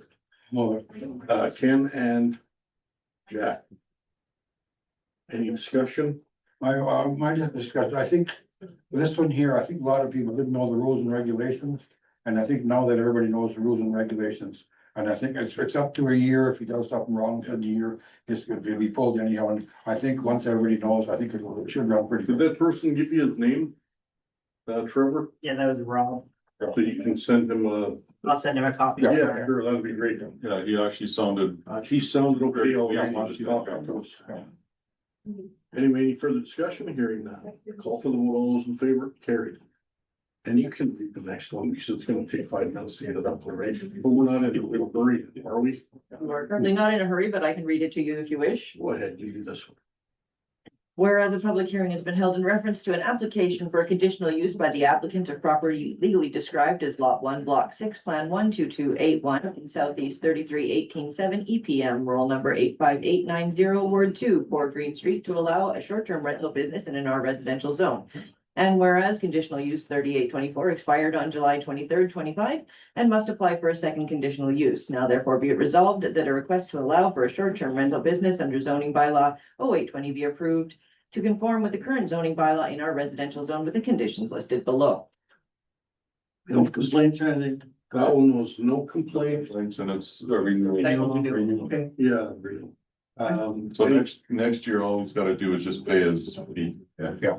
Any further discussion? Mover, seconder, please. Oh, sorry. Well, we should have had that. Matthew, Before you read the resolution. Well, it's to your guys' area. Where's Green And we'll Street? move it. Oh, go ahead, Gord, if you wanna move it.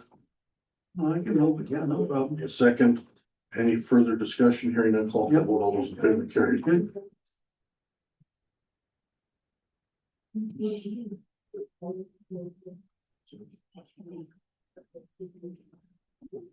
10.4 conditional use 3026-38069 Hillside Beach Road.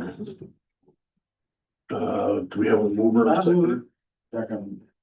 Whereas a public hearing has been held in reference to an application for conditional use by an applicant of property legally described as Lot 1, Plan 74298 in Northwest 1970 PM, roll number 165880, Ward 2, to allow the placement of a storage shipping container in a P1, or is that PI? PI Parks and Industrial or institutional zone. Now therefore be it resolved that the request to allow the placement of a storage shipping container under zoning bylaw 0820 be hereby approved to conform with current zoning bylaw and PI Parks and Institutional Zone with the conditions listed below. Permit required. Is there any? Comfortable with the people that are requesting this thing? Or? It's the hillside. I'm okay with that. But we have to do it. Wait a second, did I miss something? We'll get. Oh, yeah. Did I miss something here on this? Okay. No, I'm well aware of what they're doing. I'm voting. I think they'll do really Good good. or mover and seconder, any further discussion? Hearing none, call for the vote. All those in favor, carried. Sorry. Oh, wow. Okay, we're on the here.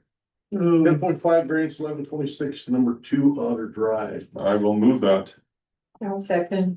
Whereas the property owner of the property legally described as Lot 8, Lot 1, Plan 36895 in PTSE 12-17-13 EPM 2 Otter Drive, roll number 242557, Ward 4 has applied to the rural municipality of Alexander for a variance order to allow proposed dwelling, number 1, the minimum south rear yard be varied from 25 feet to 9 feet to allow for the proposed dwelling to conform to the current zoning bylaw in the R residential zone. Now therefore be resolved that the RMV Variation Board, after careful consideration of the application and any representations made for or against the variation sought by the applicant, in meeting duly assembled this July 28th, 2026, do hereby approve the variation request by the owners of 2 Otter Drive as follows. I don't remember if I got a mover and a second or anything. We do. Oh, wait a sec, there's more. Proposed dwelling, number 1, the minimum south rear yard be varied from 25 to 9 feet for the proposed dwelling on the conditions that 1, a building permit be obtained. Any further discussion? Hearing none, call for the roll in favor. Carried. Yeah, it's one of those things is the lot goes like this and the building is situated like so at the one corner it's 9 feet, but with the angle that it goes down. I don't have a problem with that. 10.6 variance 1226-91 Tuco Drive. I'll move that. Second. Whereas the property owner for the property legally described as Lot 8, Block 3, Plan 22742 and PT7 at Southeast 71613 EPM 91 Tuco Drive, roll number 220718. Ward 4 has applied to the rural municipality of Alexander for a variance order to allow proposed garage. Number 1, the minimum front yard be varied from 30 feet to 10 feet to allow for the proposed garage to conform to the current zoning bylaw in our residential zone. Now therefore be it resolved that the RMLA Variation Board, after careful consideration of the application and any representations made for or against the variation sought by the applicant in meeting duly assembled this 28th of this July 28th, 2026, do hereby approve the variation request by the owners of 91 Tuco Drive as follows. Proposed garage, number 1, the minimum front yard be varied from 30 to 10 feet to allow for the proposed garage on the condition that, number 1, a building permit is obtained. Any discussion? Hearing none, call for the vote. All those in favor, carried. You know, somebody else should read them, 1.7, you can read this one, board, if you like. not just, 10.7 drainage, 1326, number 3 Hanover Bay. whereas the property. Mover in a seconder. Sorry, you're moving it? Sure, I'll move. I'll second it, you can go ahead. Whereas the property owner for the property legally described as lot 32, plan 24172 in VT Southeast 34-19-7 EBM 3 Hanover Bay, roll 190432, Ward 1, has applied to the rural municipality for a variance order to allow the minimum front yard be varied from 30 feet to 8.8 feet to allow for the proposed addition. The minimum front yard be varied from 30 feet to 12.8 to allow for the existing shed. The minimum distance between a dwelling and accessory building varied from 10 feet to 4 feet to allow for the existing garage. To conform the current zoning bylaw in an R residential zone. Now therefore be it resolved that the RM of Alexander Variation Board, after careful consideration of the application and any representations made for or against the variation sought by the applicant in meeting duly assembled July the 28th, 2026, do hereby approve the variation request by the owners of 3 Hanover Bay as follows. The minimum front yard be varied from 30 feet to 8.8 feet to allow for the proposed addition. The minimum front yard be varied from 30 feet to 12.8 feet to allow for an existing shed. The minimum distance between a dwelling and accessory building be varied from 10 feet to 4 feet to allow for the existing garage. Building permit will be obtained. Any further discussion? Hearing none, call for the vote, all those in favor, carried. Thanks, Rose. That was Hanover. So 10.8, variance 1426, 106, 187, PR 304. Is there a mover and a seconder? I'll move. Diane I'll and second it. Mac, go ahead, Diane. But once you get it up there. Off. Okay, whereas the property owner for the property legally described as lot 1, plan 26863 in part RL 45-1810 106 187 PR 304 roll number 13125. That should say That should say Ward 3, yep. Ward 3 has applied to the rural municipality of Alexander for a variance to allow shop under construction, the minimum height requirement to be varied from 16 to 24 feet to allow for the shop conform to the current zoning bylaw in an R residential zone. Now therefore be it resolved that the RM of Alexander's Variation Board, after careful consideration of the application and any representations made for or against the variation sought by the applicant in meeting duly assembled this July 28th, 2026, do hereby approve the variation request by the owners of 106 187 PR 304 as follows.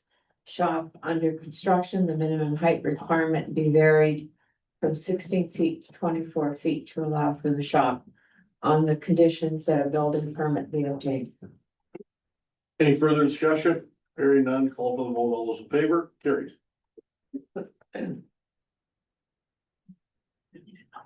Next one's 10.9, road creation hearing subdivision number 25-7865/2026. Do you want to look after? Sure, yeah. Where is the public? We gotta get it over a Oh, second. Sorry. I'll move it. So you're moving it and I'll second it. Whereas the public hearing has been held in accordance with section 125-2 of the Planning Act of the creation of a road in subdivision file 46-25-7865. Now therefore be resolved that the RM of Alexander approve the creation of roads for the following subdivision file number 4600-257565, owner Dan Lester, on the conditions that will be, are we gonna add some condition or we'll put on there? Be built to municipal. Built, and then he has to, the second phase. Built to municipal standards. The municipal standards. And you don't put in the thing about the road allowance being created, that's something separate. That'll be the next, when he goes to apply for a second job. That'll be that'll be a letter he'll be writing to council. Okay. So there's no more conditions on there, just that one? Okay. Yes, good, all good. I mean, unless you want some sort of a letter of credit. Well, the second one, I want to answer any other questions, so. Well, is it the same as No, any other subdivision when they're putting it in like that, or? Was phase one approved and you don't need any more conditions in there, cause this is phase two coming in, and covered by phase one, I don't know. You're the pro, you tell me if it's good, that's good. You wanna record? Yeah, there should be a development agreement. Oh, A development agreement, a deposit, This, not for a road, that's a subdivision. Yeah, all the right, usual sorry, things. you- yeah. Right, it's not for a road, it's for the subdivision, we need a development agreement. Yeah. So that'll be a separate. Okay, so this is just the. Just the road. This is just the roll. Okay, So it's just, the condition is built to municipal standards. okay, I wasn't sure, thank you very much. Is there any further discussion? Hearing none, call for the vote, all those in favor, carried.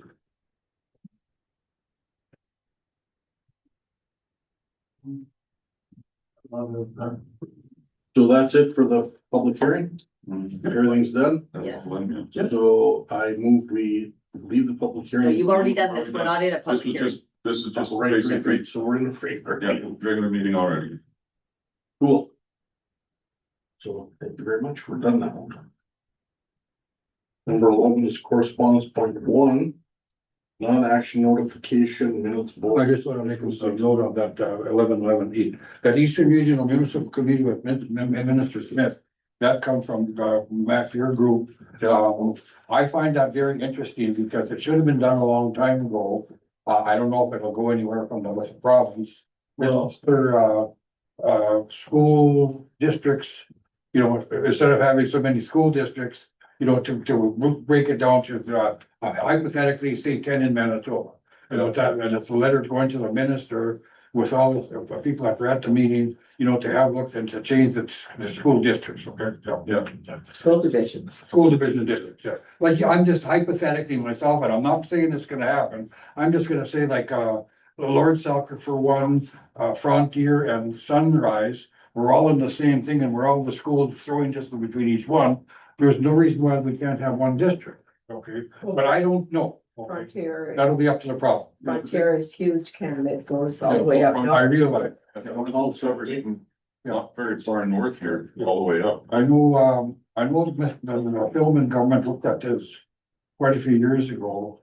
And I guess it just went by the wayside or else they were voted out once, but Well, I find it well, very they interesting. did, they did make some changes, Ken, because that's how Sunrise School Division came to be. Cause it used to be Okay. It was Agassiz. the Agassiz School Division, so they took part of Transcona East Okay, and merged it with Agassiz and it became Sunrise. Yes. okay, I didn't realize that, okay. So there were quite a few changes made, but there was a lot of political. Yeah, and uh, it'll still be the same thing the way if it ever comes up too, so. So there are, the same way as you still have municipalities that were recently merged that have like 9 and 11 people on council. Yeah. And they represent like 1,200 or 1,500 people. So those are the same areas that will be giving us problems when you try and merge those school divisions. But it's a good idea. Yeah, it's a very good idea, but leave it up to the minute, okay? That's our lunch. Can I have a But you know, mover, seconder on correspondence, please? You've got to move her to second or no? No, All over. I'll second. Ken and Mac, any further discussion? Hearing none, call for the vote, all those in favor, carried. But you know, the other side of it is, you're talking about school divisions. There used to be Manitoba Health, period. And all the health was run under Manitoba Health. And then they broke it down into a gazillion different, regional health authorities. And every one of them has their own hierarchy and everything else.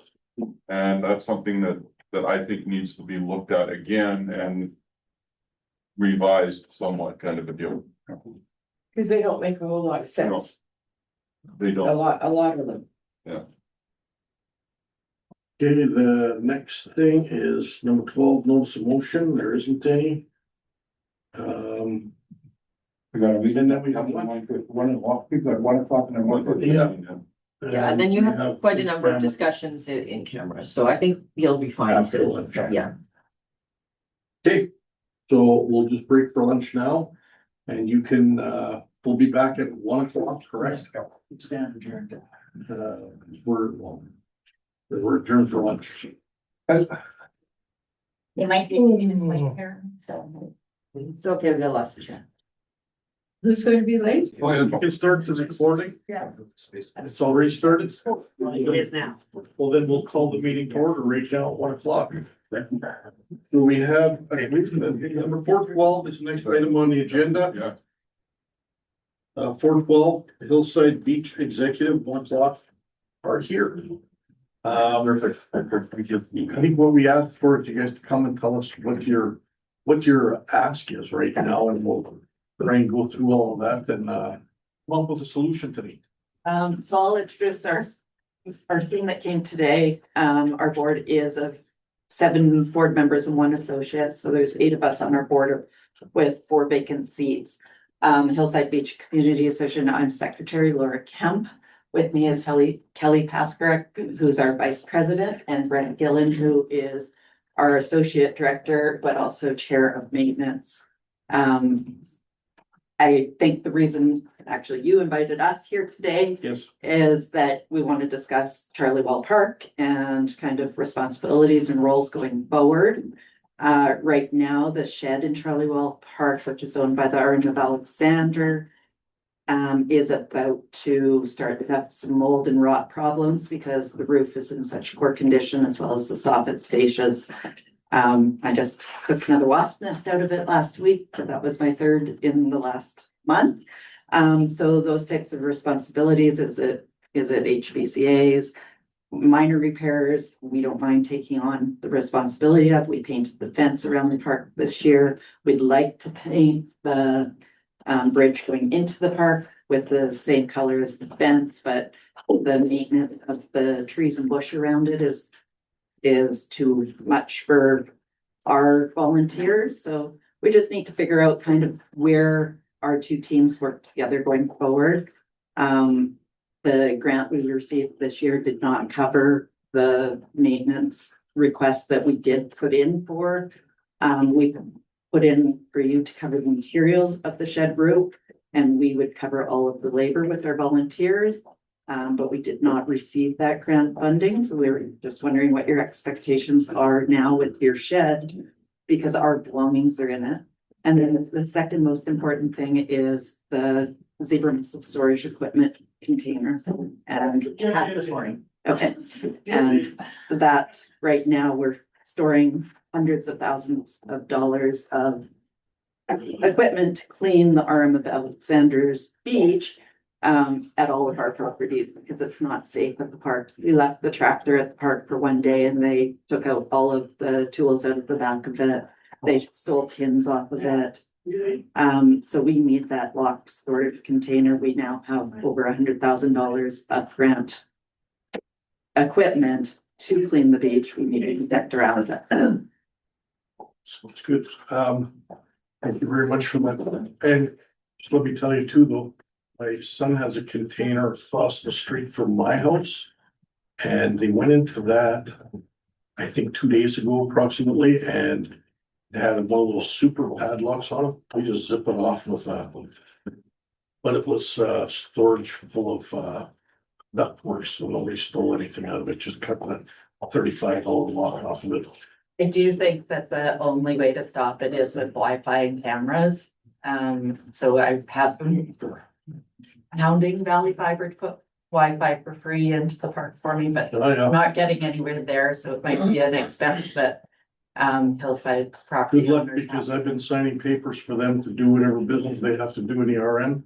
And they won't come to my development behind the hotel there, so I don't get Valley Fiber. Yeah, I do. I did Something get like them, that, they probably but- have a better chance of getting it than I did. or go over to start. Starlink is good too. Yeah. And I think that's way cheaper, was that like $80 instead of 150? But we'd have to put it high enough, like maybe, like even we get vandalism, people climb on the picnic shelter's roof and they plugged all the eaves with rocks and sticks and stuff, like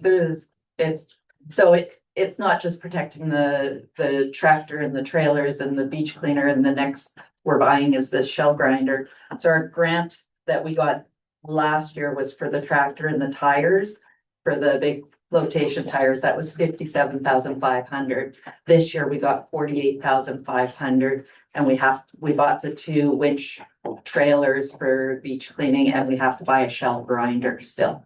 So Getting good results from the problems, that's awesome. with a lot of hard work and hours of volunteers. Yeah, this year we're already over 1,000 volunteer hours. And you have good volunteers too. What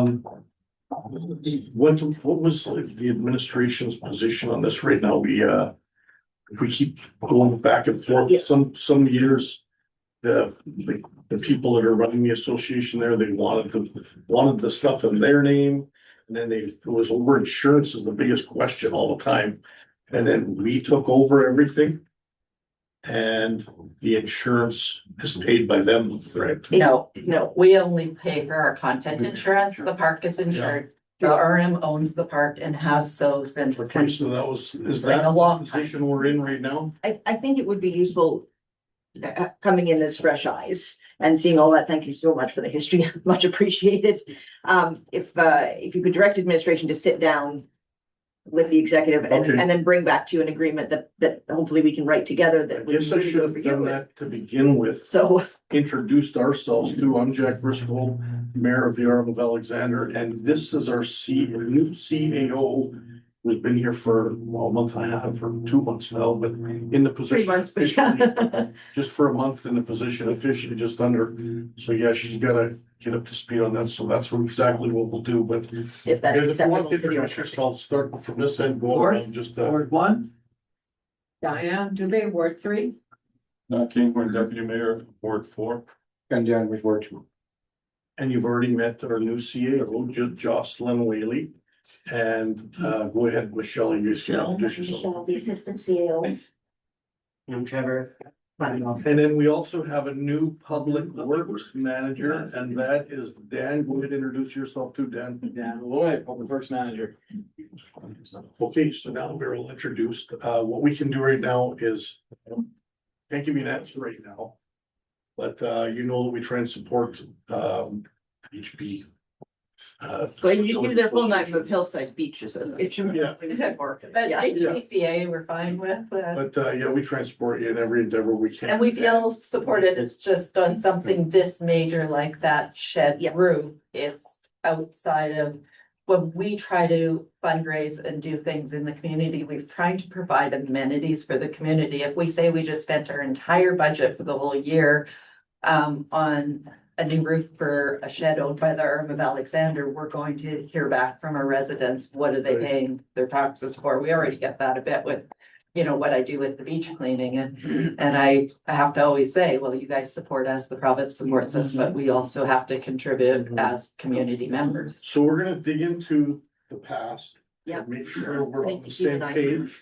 And then there's a couple of questions. Ken has a question. With my, I guess our question is, I guess for everybody is, the RM owns all the land, okay? We own the buildings. I think, you asked for grants and everything else to put buildings up. And most 99% I say, yes, we can go ahead, but now we're come to a spot now where the building needs repairs. I think we can probably get Dan, if that's, we've gotta get a estimate on how much money to fix the roof and everything else. And then who will do the work? You guys or us? And that's the other question. Also, our men are swamped with work. We've offered to do it. We've got the people in our community as volunteers that are willing to do the work. We just need, so all we're asking for is material cost. Okay. And cost and delivery. So if you cost it and deliver it to us, we will do the work and get it done. I guess one more thing I was gonna say. I guess with you, if you guys, girl, if your group would meet with our executive, you know, to see. and get an agreement, who owns what, who's responsible for this, who's responsible for that, you know, like grass cutting, fixing the buildings. Still, like I say, your bill, CT was approved this morning, so you can go ahead and put that in. I just wanna warn you though, we put cameras up over the years, everything else, they come and steal the cameras, so you have to be very, very careful. And you never see the cameras back, so, I guess the best thing to do is you inform all your people in Hillside Beach. If you see somebody there doing something, stop and see what's going on, you know, and report them to the RCMP, that's what we have. That's Yeah, the only thing I could suggest for you, so. we try also, if they're not wearing our yellow beach cleanup shirts, that they shouldn't be driving our tractor, they shouldn't have our trailer. Right, yeah. Those types of, someone lost a handle off one of our trailers this week and another volunteer instantly found it. We've got a pretty tight knit community there, but, So, I don't know who was first, if it was Dan or, Diane, go ahead, Diane, first, and then we'll get to Dan. I'm just wondering, about the shed, like when did the RM put the shed up then? Historically, I would have to look back in the records. Apologies, not off the top of my head. All of the assets were provided by the HBCA since 1982. And we used to lease the property. And then the RM came back and wanted it to be community owned. So all assets were transferred at that time to the RM. And so you are the current owners. So that might be where the history varies a little bit, because I don't know for sure, but I think this is the way it is going right now. But at one time, I believe it was over insurance, and whoever was involved with executive there at that time wanted us to take it over. So we I've can- provided all of the most recent document to Jocelyn. Yes. And the most recent documents are, and it's in your, you have all the dates, everything. At one time, though, it was. Yeah, classified. definitely way back. It was the liability. The Question. liability. But since 2017, 2018, it's been this way, so it's the last 8 years, it's, Yeah, the park is owned and all buildings, playground, picnic shelter, everything in the park is owned by the Arm of Alexander. We always ask for permission through our annual grant request for doing things like, Yeah. we replaced the soccer nets this year. Well, the local Timbit soccer from the community uses that. But HBCA paid for those soccer nets replacements. Those are minor repairs, but that's what we'd like to continue to do. We just don't want to be taking on major repairs, whether it's new shingles like it is right now on the shed roof that is an asset that's not even ours. Diane still had a question here. So you said it was transferred over to the RM, so the shed had belonged to Hillside Beach? I think it was in private ownership at one point. Charlie Wald owned and probably the shed's been there since Charlie Wall owned the private land. So we pay the liability then. You pay all of the liability insurance. The only thing we insure is the contents in the shed, which is on us. And what about the other? No, you guys, We pay that? So when we do dig up all this stuff, are we going to be asking for another meeting or? Well, if, with council's permission, I would be happy to meet with the executive, Okay, get something together that they're content with, and then bring it back to you for your feedback. all right, So, so we don't basically need to meet with them unless there's a problem with that. I had one more thing when you're done, yeah. He's got a question first. With it that being Dan had. ours, Pardon me? with it being our building. If that's the case, this has to go to contract and tender, because we are not gonna allow people to go on a roof that we own to go and replace the shingles. That's a liability issue for us. I guess that's a question we didn't want to talk about, though. it is eligibility. A lot of things are just done by. I didn't hear the volunteers. question then. Well, if it's our building, and Yes, there's a roof repair that needs to be done, it should be Yes. tendered, because we can't have public climbing on top of our building. If somebody's up there and slips and falls and. then it's a liability, It's a liability issue. for which us. we would be responsible for. It's we always the also carry insurance. workers' compensation for all of our volunteers. That's how they can You have compensation for that? Yeah, Oh, okay. and we also Have have to look into it insurance through then. Mako for our volunteers and our, Okay, so then. That's different. If they've But got that's- coverage, then it's not a Then we gotta question. look at their- that's how we They can have do for beach safety. cleanups. Because we can't do the beach cleanups and have our volunteers operating tractors and ATVs and everything without insurance, either Okay. covering our. Maybe that's something you should get for Jocelyn as well as a copy of. We can, when we meet. Someone. Okay, there you go. You mentioned, Be inspecting the shed, sorry, Well, which is what public works would do. yeah, Ken was asking if he could do Yeah. that. So you are gonna be able to go out there and look at the shed? Thanks. You can just text me, Dan, and I can get you in. So it's good. yeah, Mike, I guess a couple of meetings ago, you sent us a letter and you said that you're gonna put a lean-to on the building to put your loader in there. So we want. I would rethink that because of the theft, or else close it right in if you can, or what. So But what we again, we can discuss. is add, so at the time of putting a new roof, some of the colors we chose for the washroom that you just put into the park, the accessible washroom, we want to match the roof of that on the shed, obviously. But at the same time, it doesn't cost much to extend it, to have a little work area for our events, our barbecues, for setup, for working on the tractor, for working on the beach cleaner. Right now, we don't, so all we wanted was a carport to the side for, You're not storing anything. not to Just- store, Okay. to like a prep area, or right now, when we have events, we set up a portable kitchen with a hand washing station and everything, and it's just like on the grass, right? It could be under the carport area. So, you know, that would be something I can show Dan what we had in mind if he's costing out materials. I'll make sure you give her a call when you're going down there to Yeah. see if you guys can meet up with them. If I'm not available, Brent's usually available, or Kelly. So is that everything then? I just Is there any wanted to other make questions? I just wanted to make a comment here about grants and stuff like that, and just looking at my sheets, these aren't the finalized ones. I don't know where I put them, but the ones that we worked from, Hillside Beach Community Association, got a $10,000 grant. So this Plus one specifically for $5,000 for the zebra mussel program that you got going, but basically in total, the RM gave out just about $177,000 in grants this year.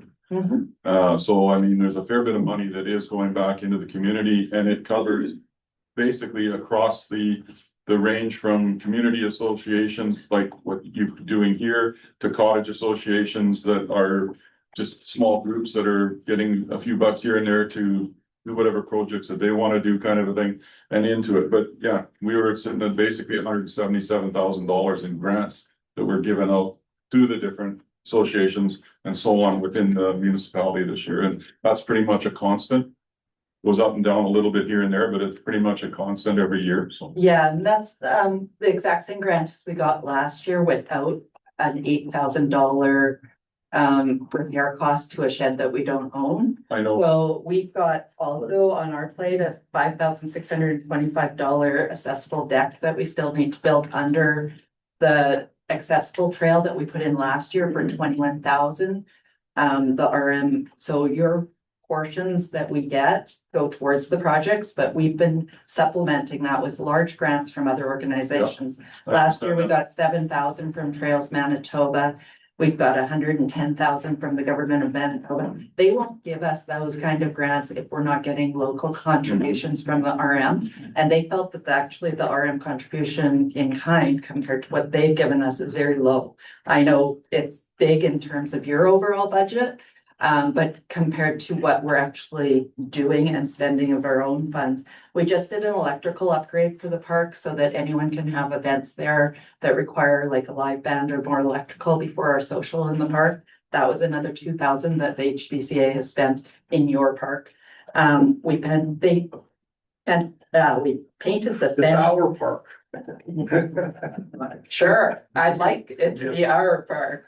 So we should contribute together to make things happen. We try our best to give as much as we can. We are doing all of the adopted trail where we have adoptees in our neighborhood that are clearing a lot of the trails, taking off pressure from Public Works as well.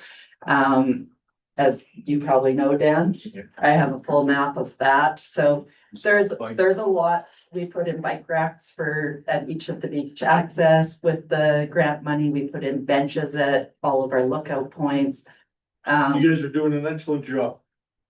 So but an $8,000 roof is not something that's in our financial. I don't disagree with you on that. We will try our best. That's all I can say right now. We gotta get Dan to go out there. You can go with them. We've already said that our CAO will meet with you and we will do our best to see what we can get for you. Sounds good. You know, I Any do have other a question and I know, I'd have another question. And I do know that you fundraise. How much is it that you fundraise every year? It depends. Like I know you've got a huge event. I just Charlie finished Moore. our fiscal is the same as the government fiscal, so it ends at the end of March 31st. Last year, we had income for zebra mussels in 64,000. We had From what 7,000 you fundraised, 64,000? with grants That and was grant money from the sponsorship. province. Oh, I was And just sponsorship. curious if you had a number that was. Oh, for fundraising. like local donations, community Or donations. your social. Mostly, so our membership generally is around 5,000 and donations was only about 500. This year, I've seen donations increase with our zebra mussel cleanups to about 1,500. Our membership is still only sitting at around 6,000. But our social in the park, we don't have the official numbers yet, but it is looking like our first inaugural year social in the park, which was thousands of hours of volunteers, has raised 10,000 for Hillside. Awesome. Awesome. So we And are I working also- really hard to make I things also happen. look at the fact that you say that when we put some money towards it, if we can get 8,000 for you, you will install it. And I do know that a lot of contractors, when they say it's 3,000 for parts, well, we want 3,000 in labor. So I appreciate the fact, and I understand that that's basically an income that you're getting towards your association of free labor. So hopefully we can utilize that too. Even with our zebra mussel cleanup, we've got like a water bomber mechanic, we've got a hydraulics mechanic in the community, we've got a hydro mechanic. They're all the ones doing all of the repairs, the oil changes. Brent does tons of this himself. And so we really rely on our community support to do this. And it was amazing to also see that the ones that aren't physically doing it gave so much at our social in the park. Awesome. With I sent you- regards to mussel cleanup, it's been an amazing, and I think for the RM of Alexander will be an amazing story to tell for the rest of the province. We're getting a lot of requests for information from all the other beaches up and down the East Beaches about how we're doing what we do. I believe, Laura, we're the only organization that has legal permits to handle the zebra mussels. So although you're providing grants to other beach communities, they don't meet the requirements of the province of Manitoba.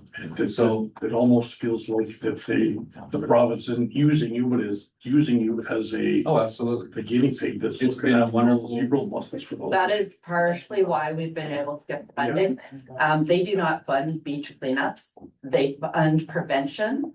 And because our beach cleanups are leading to public awareness and prevention. Okay. And therefore we were able to get the funding. The decontamination station, I've turned it into an on-demand decontamination station. We've put up signs at Yellow Brick Road, Traverse Bay Boat Launch, Hillside's Harry Craig Boat Launch, Hillside Point Boat Launch, and at the corner of Highway 59. And so they text me and I basically schedule my green team to go out and decontaminate a boat. So tonight we have one at 6 o'clock on a Tuesday night. And it saves that person from either coming up here and launching here without getting decontaminated, which is a different control zone, or it, There's your prevention again. or they end up with having to drive back to Selkirk before driving to Pine Falls from the eastern beaches. So it's really, the people that have texted me said, like, how much do I owe you? And I'm like, no, this is free, and they Get the can't. donation. Get the donation. I know, but it just to build up the confidence of the public and that we have this extra service, and they're like, do you have to be at Hillside to use it? I'm like, no, any surrounding area, anyone coming through, going, we want to just prevent from, and it's not just, like, there's other worse aquatic invasive species that we don't have right now in Lake Winnipeg.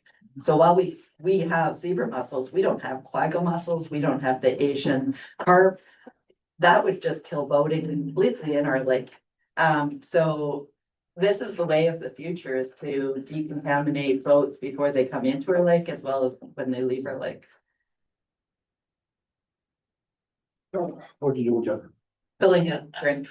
I just want to be clear, it's me and it's not pointing any fingers. But at any time, anyone wants, if you don't follow us already on our social media, Facebook or Instagram, the posts are the same. You might want to, because we constantly are showcasing all of these things that we're doing. So, yeah, last year, part of our grant as well was because we got 800,000 views last year. Well over that this year.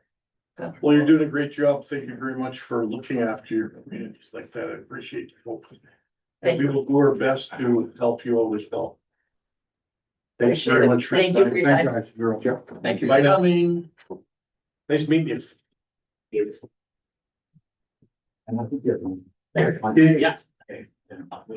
Thank you. And the next one is 413 Traverse Bay Group at 115. That's me. And you don't have to stand and get in the middle or anything like that. No, I'm Wherever you're just- comfortable, you can operate right from No, I there. have something to distribute, that's why I'm here. So at every, it's pictures, so every posted. Is a separate item. Correct. Thank you. I'm very nervous, I'm a teacher by trade, but when I speak, Different setting. it's just a different setting, so Regular folks here. is it okay if I stand here? You can stand up, sit down. Just trying to make it. Go ahead. I'm going to be quite honest with you. I don't think you want to stand there because this is the camera and it's going to be looking at your stuff. Nobody wants. Nobody wants that, no, especially me. Okay, thanks. Okay, so we're here today to express our worries concerning ORV use in the Traverse Bay, specifically around the residential Traverse Bay Road East area. This is also in accordance to bylaw number 02/25 for section 3. Jeffrey, you better get her a glass of water. She needs to clear her throat. I got this. Operation of off-road vehicles that I will be referring to. Safety is our number one concern here, and we have numerous ORVs that jump over our driveways repeatedly. There's a designated trail on the other side of the road and many other trails in the area. But these off-roaders prefer, it seems, to use the residential side to be able to jump the driveway. I have a video, I don't know if you want to see it. And you could just pass it around. Sure. This is in front of your place? Yes. Where's your place exactly? Traverse Bay Road East. By your car? Right on the corner of Pierpont and Traverse Bay Road. Okay. What's your bad little place? Okay. It'll go on a loop, it'll go over and over again. Nice now back to Hopefully the it place. There you go. That's the one. With a big Canada flag. Is Yeah, it? yeah. It's working. Okay, so she'll just pass that around. So what you're seeing there is what they're jumping, and that is minor to what is happening. I saw it. You saw it? Why, no, I mean, I saw what he was. Okay. You recently posted a notification on Facebook. And if you look at your pictures, I just passed you the picture number 1, they're numbered in this on the top.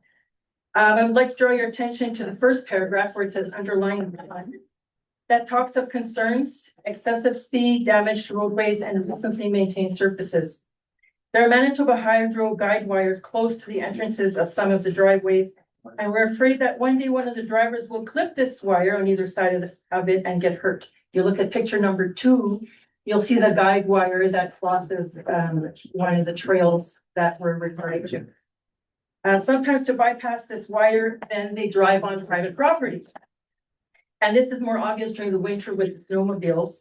If you look at picture number 3, it's not obvious in the picture, but you can see the tire tracks on the grass and the gravel. And we have seen this happen. We have planted trees on our property, and because of the trespassing, some of our trees have been mowed down. And we would like that to stop. Another safety issue, and this has happened to us a few times, is sometimes when we're leaving the driveway with our car, and I say we, but this is not just me, this is More drivers. people, okay? When we're on our drive with our car leaving the property, these ORVs sometimes don't see us because they're going at excessive speed and not checking the outgoing cars. This also happens when turning on or out of Traverse Bay Road East from one of the intersecting roads like Clifton, Billy Goat, Pitt, Turcotte, Anderson, and Linwood. The RVs don't look what's coming and just cross recklessly at excessive speed. This excessive speed also leads to reckless driving. Actually, one ORV driver badly broke his arm on Monday, June 22nd at 6:30 because of a crash on Traverse Bay Road East behind Linwood. The RCMP and an ambulance came in to investigate, and there were witnesses to the accident as well as the aftermath of the crash. And we're wondering if the RCMP spoke to these witnesses to get the true story of what happened.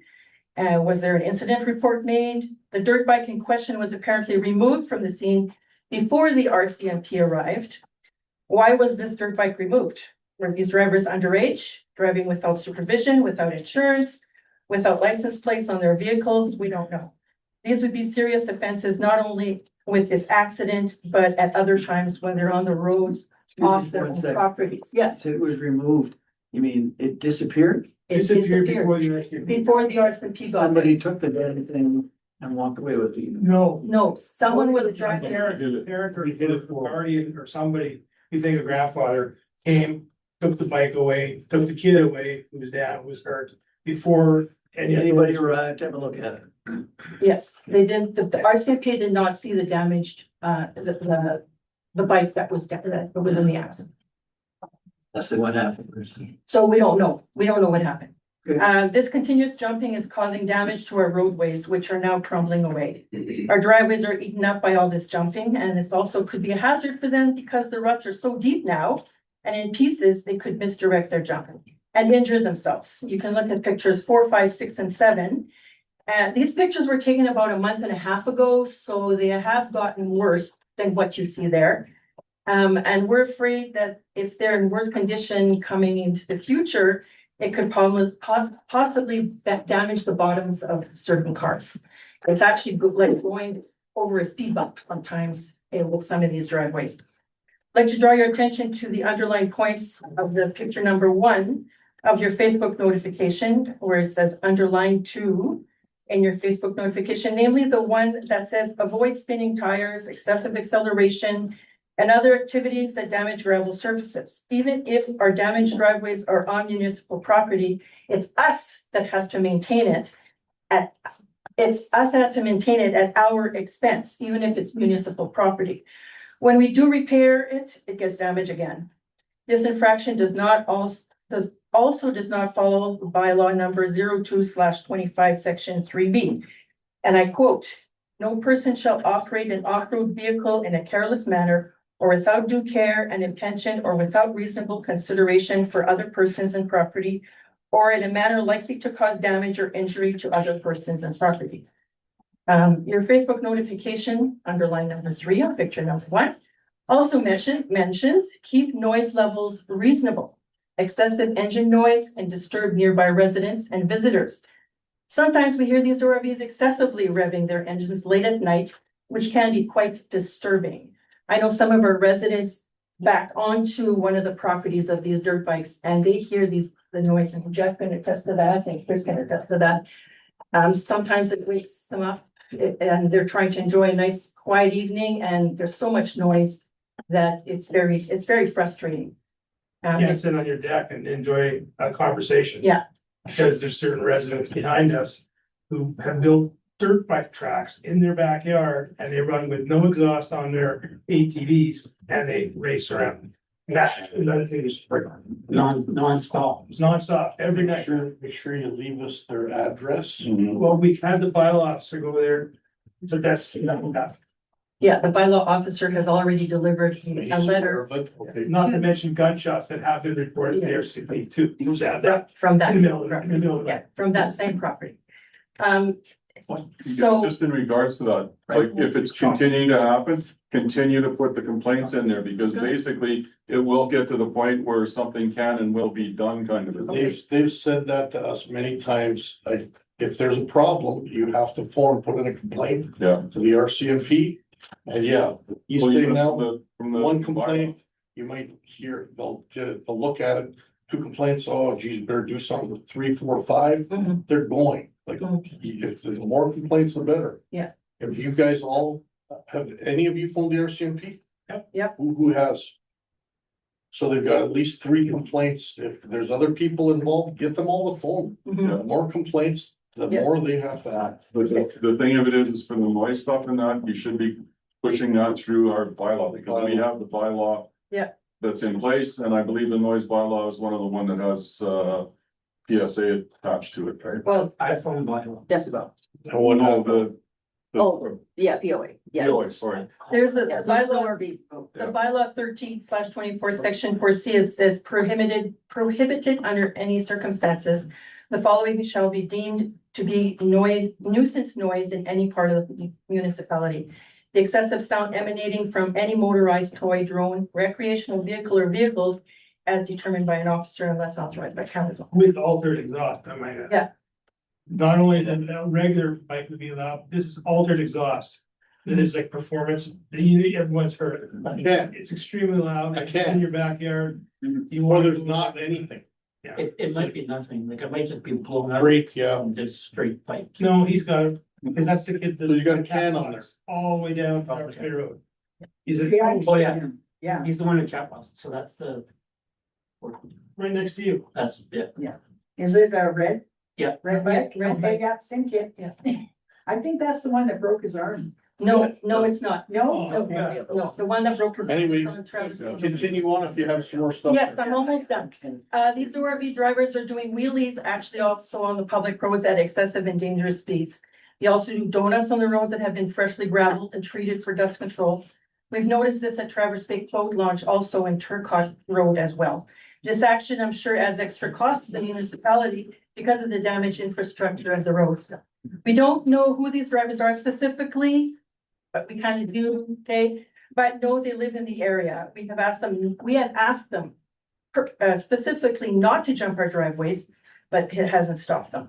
In wintertime, it brings snowmobiles that also jump driveways, drive at excessive and reckless speeds, and cause noise disturbances. And these are big vehicles and can be quite scary when we see them driving like this.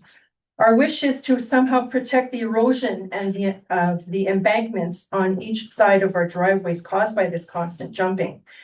Unfortunately, being as these parts of the driveways are on municipal property, we understand that this is apparently not allowed for driveways coming out of private property such as fences or boulders or anything like that. We welcome any suggestions as to how we can proceed to protect the infrastructures of our driveways. I don't know if you have any suggestions of what we can do. I will ask all of council if they have questions, but I think the board has. Okay, started the can I- area right now. I thought you were done. No, last page. I know you only have 5 minutes, but we're letting you go past that. Okay. Just so you We know. practiced this often and it was 7 minutes, but because there was interaction. I'm gonna give you those extra few minutes. It's okay. Okay, You're calm now. I appreciate that. too. okay. What we're requesting today are the 4 following things. Number 1, a notification on Facebook as well as the RM of Alexander's website requesting that ORVs not drive in ditches on residential sides of the road and keep to designated trails. I think I can say done.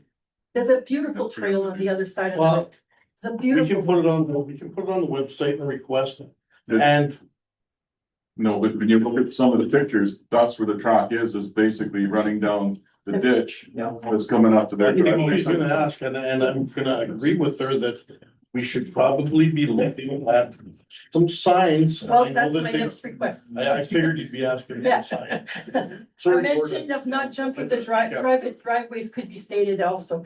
Number two, putting up signs that indicate the ditches on the residential side of the road is not to be used by ORVs. This would eliminate the jumping of the driveways.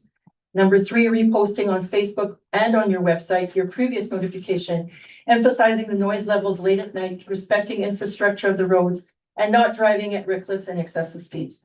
Maybe quoting the bylaw rules would be a good idea. And number four, hoping the peace officers can issue warnings and tickets for these infractions. In conclusion, we do not in any way want to stop the people from using their ORVs or snowmobiles, but want it to be safe, enjoyable by everyone by respecting the rules and not being reckless and reasonable. Thanks for your time and attention to this matter. Thank you. If you got that, that's gonna wreck it for everybody. I'm gonna get questions after. I'll get that word first. First off, Yes, I'm 110% totally aware of what's going on, and I support you 100%. I've dealt with it all my career. It is a very difficult one because people do not listen Mhm. and they don't pay attention. And then they're given not authority, but the parents just say, well, go and have fun. So I noticed in Victoria Beach, they had an area, and I'm gonna go and find out what the owner did was he cut down a whole bunch of forest and piled it on either side and piled it up Mhm. on either side. Did it stop it? Yes, it did. They don't go there anymore. Well, we were But I told don't know what the RM said anything about it. Yeah. Or not, but I don't think it's It is. legal at all. No. We can't do that. no, we were told we can't do that because The we next asked. thing we have to do is we have to identify who is responsible.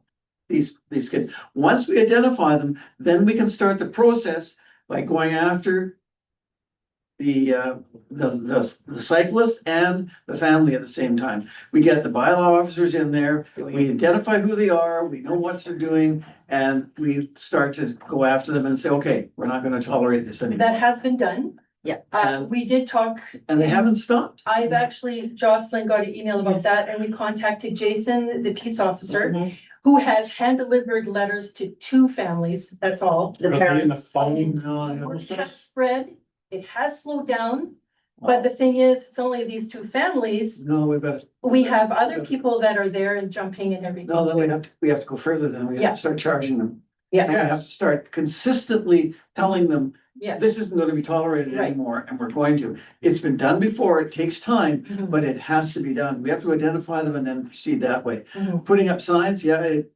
I'll give you a perfect example. Are some of you boaters?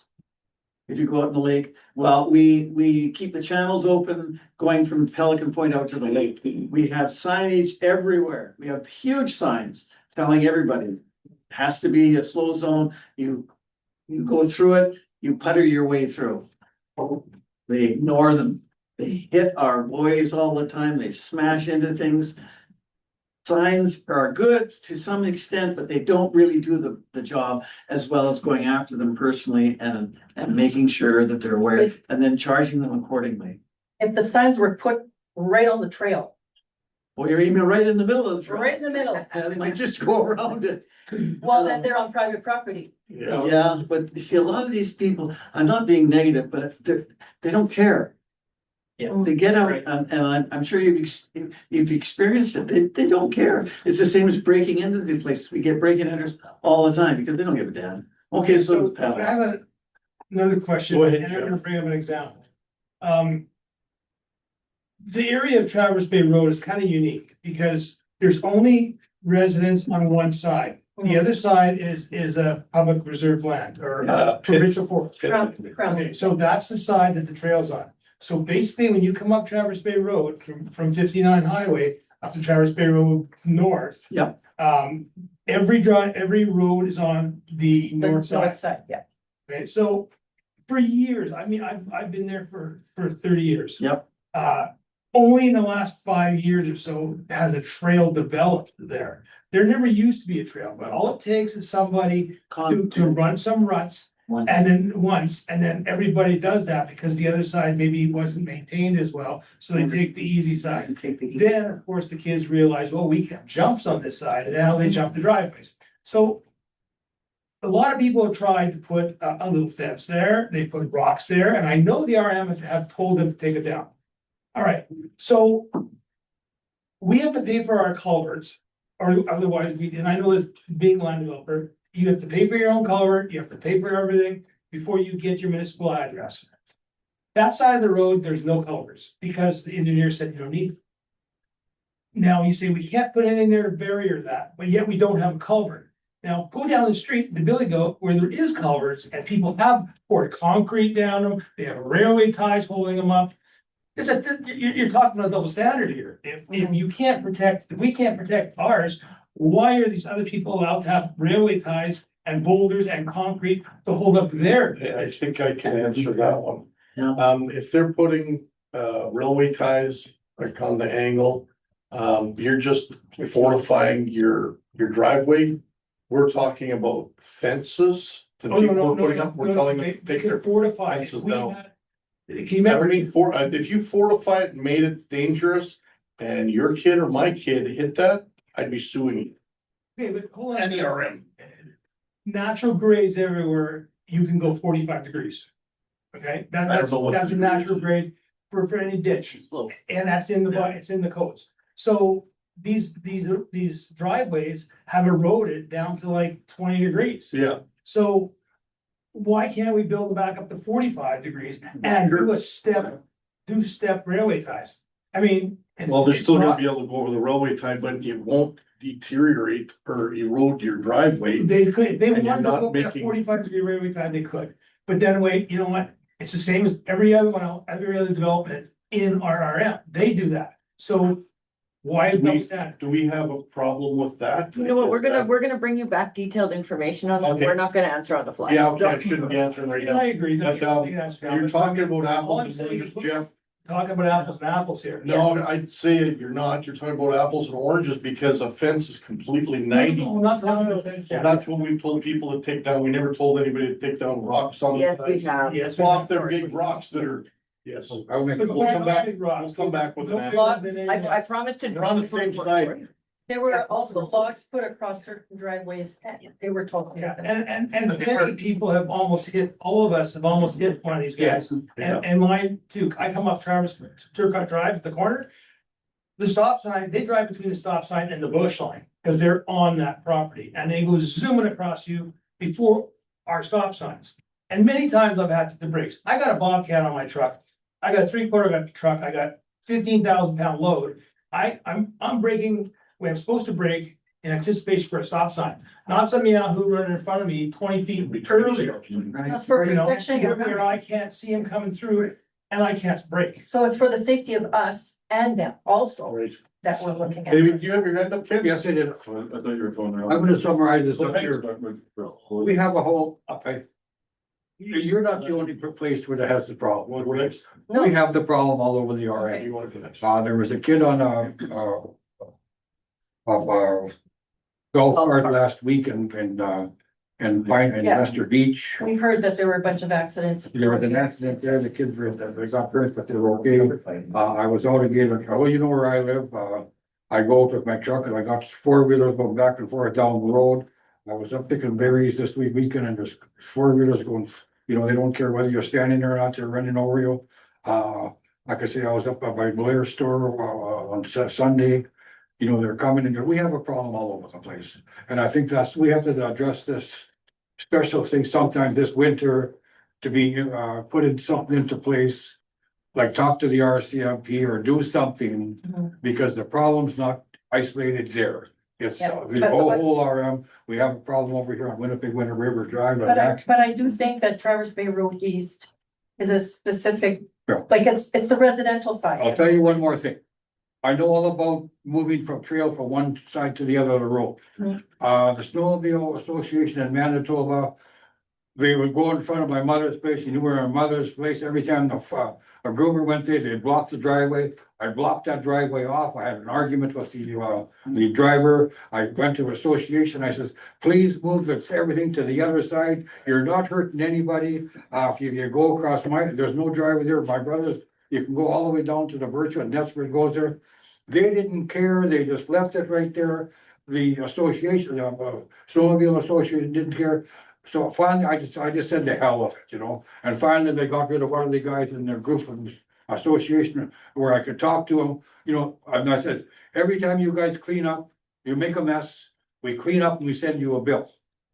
They don't do it anymore, okay? If they make a mess in front of these driveways, that's what they do, and then they clean up themselves. And unfortunately, I know your area very good. Morris had, he comes to us 10 times, over the years, and you can see the rate in his driveway. We still have pictures. And it's something that we have to look at for this winter to implement something for next year.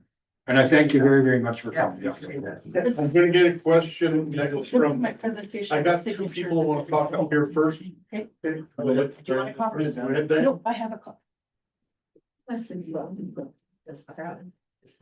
Did you want to go?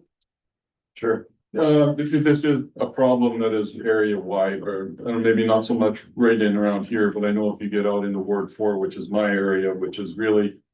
We're more Canadian Field, where you guys are into the desert sandy land type situation, but the problem is there. And I mean, over the weekend, I went into Lac du Bonnet on yesterday afternoon, and there was 3 side-by-sides on the side of the highway doing about 50 miles an hour. Where's the cops? Right. You talk to the cops and then they're not enforcing anything kind of deal with that, right? It's frustrating as heck. The side-by-sides, ATVs aren't really the big thing around our area. It's golf carts, and it's almost like somebody lost the birth control for the golf carts because they keep just popping out all over the place kind of a deal, right? And the problem with them is that for the most part, if you see them being operated at 2 or 3 o'clock in the afternoon, they're being operated fairly well, providing it's not kids that are driving them, because if they are, then there's about 8 kids all piled onto the thing, and it's like all over the place, right? And that's not covered anywhere. And it's not covered anywhere in any kind of the regulations, because it's a golf cart. But it's one of those things that it's becoming more and more of an issue all the time. Most of the people in my area, if they're using their side-by-sides or quads on the streets, they're driving on the street, they're going from one place to the next place, and it's like, they're not ripping in the ditches. The ditches that we have are a lot deeper and so on, more than what you've got on the other side, where it's just kind of a sand depression, so to speak, right? But it's where you get them out on the highway and ripping like that, and I know there's a lot of them around, but it is a problem that we are going to have to look at. If you can get information on these ones, if Jason has been out already and has spoken to them and can kind of start to verify what's going on, the noise bylaw and the off-road vehicles bylaw both have POAs attached to them. The POAs also identify what offenses that there might be, and it also identifies what the penalty is for these different, and most of them are progressive penalties, ending up at third offense, you're up to $750 to $1,000. The fourth offense is another $1,000. The fifth offense is another $1,000, kind of a deal. So it takes 3 or 4 offenses to get up to the maximum, but once you hit the maximum, that stays at that maximum amount, kind of a thing. So How about that dirt bike that was taken away from the accident? Like, does the RCMP know this? Like, well, we can't tell you whether the RCMP know it or not, but if the RCMP officer, but if the RCMP officer was doing the job, he should know where it was, and it should have gone with him in the back of his trunk. Exactly. Our bylaw officer was aware that the bike was taken, I believe, in consultation with one of you. He did inform the RCMP of that situation, so. Okay. Who took the bike? We don't know precisely who took the bike, but we know the RCMP know because our bylaw told. The grandpa of the kid that was in the accident. You're saying this was a different incident. But I've seen that happen where things have gone missing like that, and I know the RCMP have gone and picked them up and seized them. Okay, the next person that had their hand up. is, your name is? Chris Grant. Chris, Go ahead, Chris. I live next door, but a couple things you guys are hitting right on the button.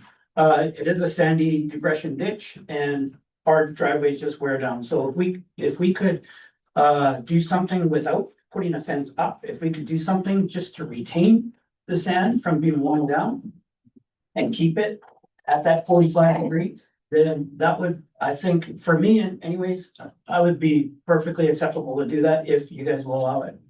And what you said about fines, they need to be fined. That's the only way, like, my neighbor is the one with the red dirt bike that's causing all this, like. And we have that address? Yes. Yeah. And the bylaws are already going there? Absolutely. We're like 4 hours a day, 5 hours sometimes, like it depends. If he's in school, he's after school, he's running around, like. But he's dropped off the bus and you know right Yeah. away he's there. Where are you and where is he, on Pitt Road?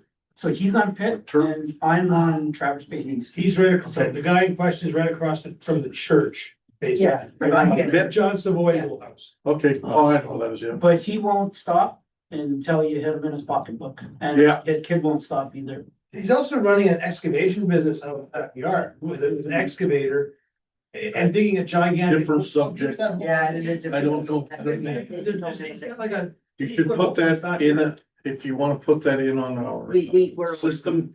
Oh, you're aware of that too? Yeah. I've We're on it, we're on it, Jeff. Apparently, I've reported that to the RM 2 years ago already, and he This lied was to me part of about the excavation. He lied to me about it, he lied to you about it, he actually works for you, I think, I believe, Stephen Ford. I don't. Oops. He might Does be a contractor. does he have bulldozing equipment?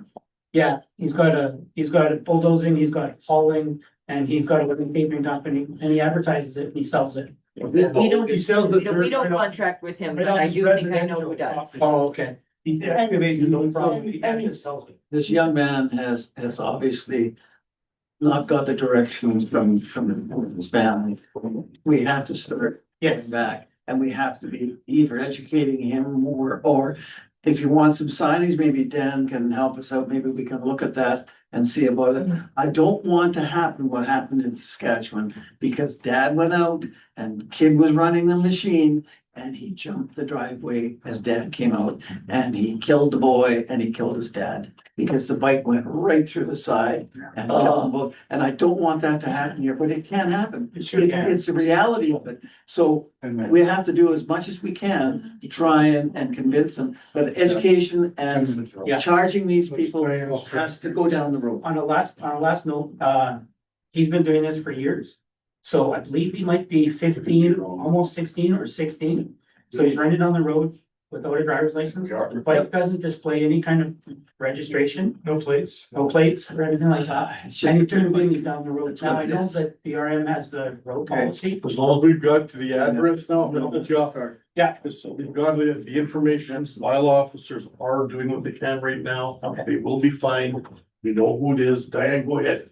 I just wanted to say that, you know, we do have that problem throughout the municipality, which has been brought forward.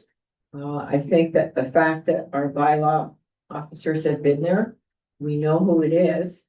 Administration will be following up and will give us a full report.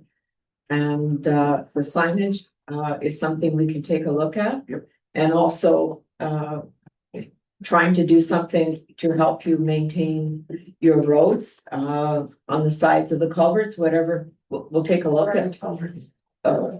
Makes it even easier that, You can give us an engineering stat now of what the RM. yeah, I mean, I can get it, but you know what, you lay out. we'll see if we can add it into our, our But we road can, we can build take a, we can standards. take a look at that, but you need to give us some time. Instead of it sand, as long as we do it, but you know what, it doesn't matter if we do it with concrete, as long as we're within that specification. I don't see that there's a problem, and that will solve the problem. If you have- The problem with Public Works has been with a lot of those driveways is that the grader in the wintertime can hit them But we don't have to go that far. No. We only drive to step the ditch. They want the So- deepest part. So, leave lots of room for the grader. so we'll get a full recommendation. Or we can come in grade. I'm not saying these retaining walls come over grade. They have to Yeah. come to grade and then just like there's requirements in the city for curbs. You taper into the road and even be below the road so the grader wouldn't hit it. And that's easily to do. So we'll look for that and we'll get back to you and thanks for coming. Yeah, thank you. And two things, one is, we've already spoken with Jocelyn, she is a person that is gung ho on bylaws. Oh, it's already in the writing. And I've already talked to her, we need to change the bylaw number one, because at one point, and it's still this way, you can drive it anywhere you want. It's supposed to be from A to B, but that's too vague, and we'll probably be coming out with routes. And I'm hoping that we can have that sign at least, to say get on the other side.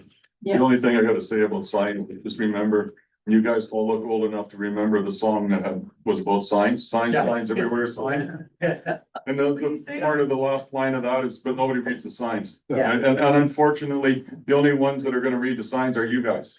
Yeah, it's just the honest people. And you know what, that was the other thing I want to add is that, yes, I take your requests very importantly and the complaint with these people, but there is only, it's always this way, one bad apple in 100 and they're spoiling it for the rest of us. I'm pretty sure I know lots of us drive those ATVs, dirt bikes, whatever, and I know that that's what this community, at least wards 1 and 2 are built on. Yes. But we gotta educate and work for control it. We gotta educate it, control it better, and we need, when we are already on the bylaw. You never asked the question at all. I'm gonna let you do one, and that's it for this conversation. We're gonna look at it. I was gonna say that, with the photos that you were given, that's all the residences on the north side. On the south side of Traverse Bay Road East, that is a trail groomed sandy track for the.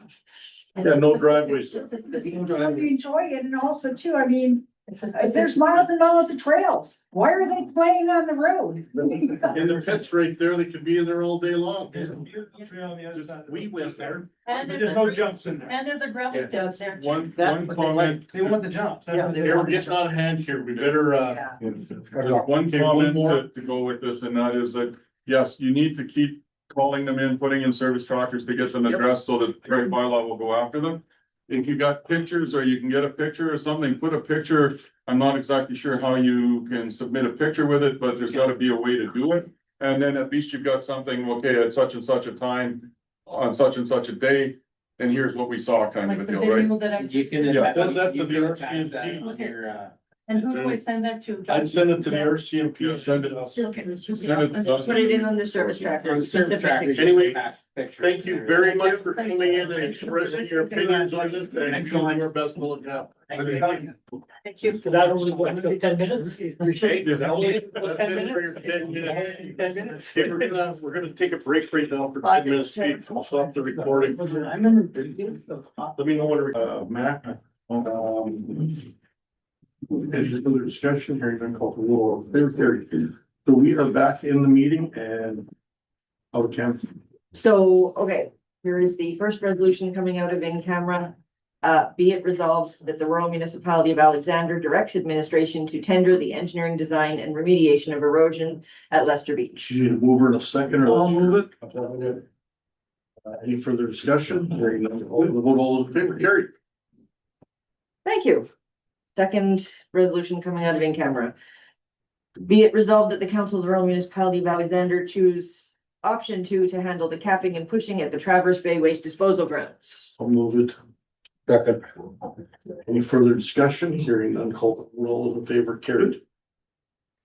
Number 3, be it resolved that the Council of the Rural Municipality of Alexander approves option 2 tendered by MPE engineering firm for the geotechnical and traffic impact assessment of the Traverse Bay corner land owned by the RM at a cost of $53,042 plus applicable taxes. Who's moving it, and Jack will second. Where are we getting that money from?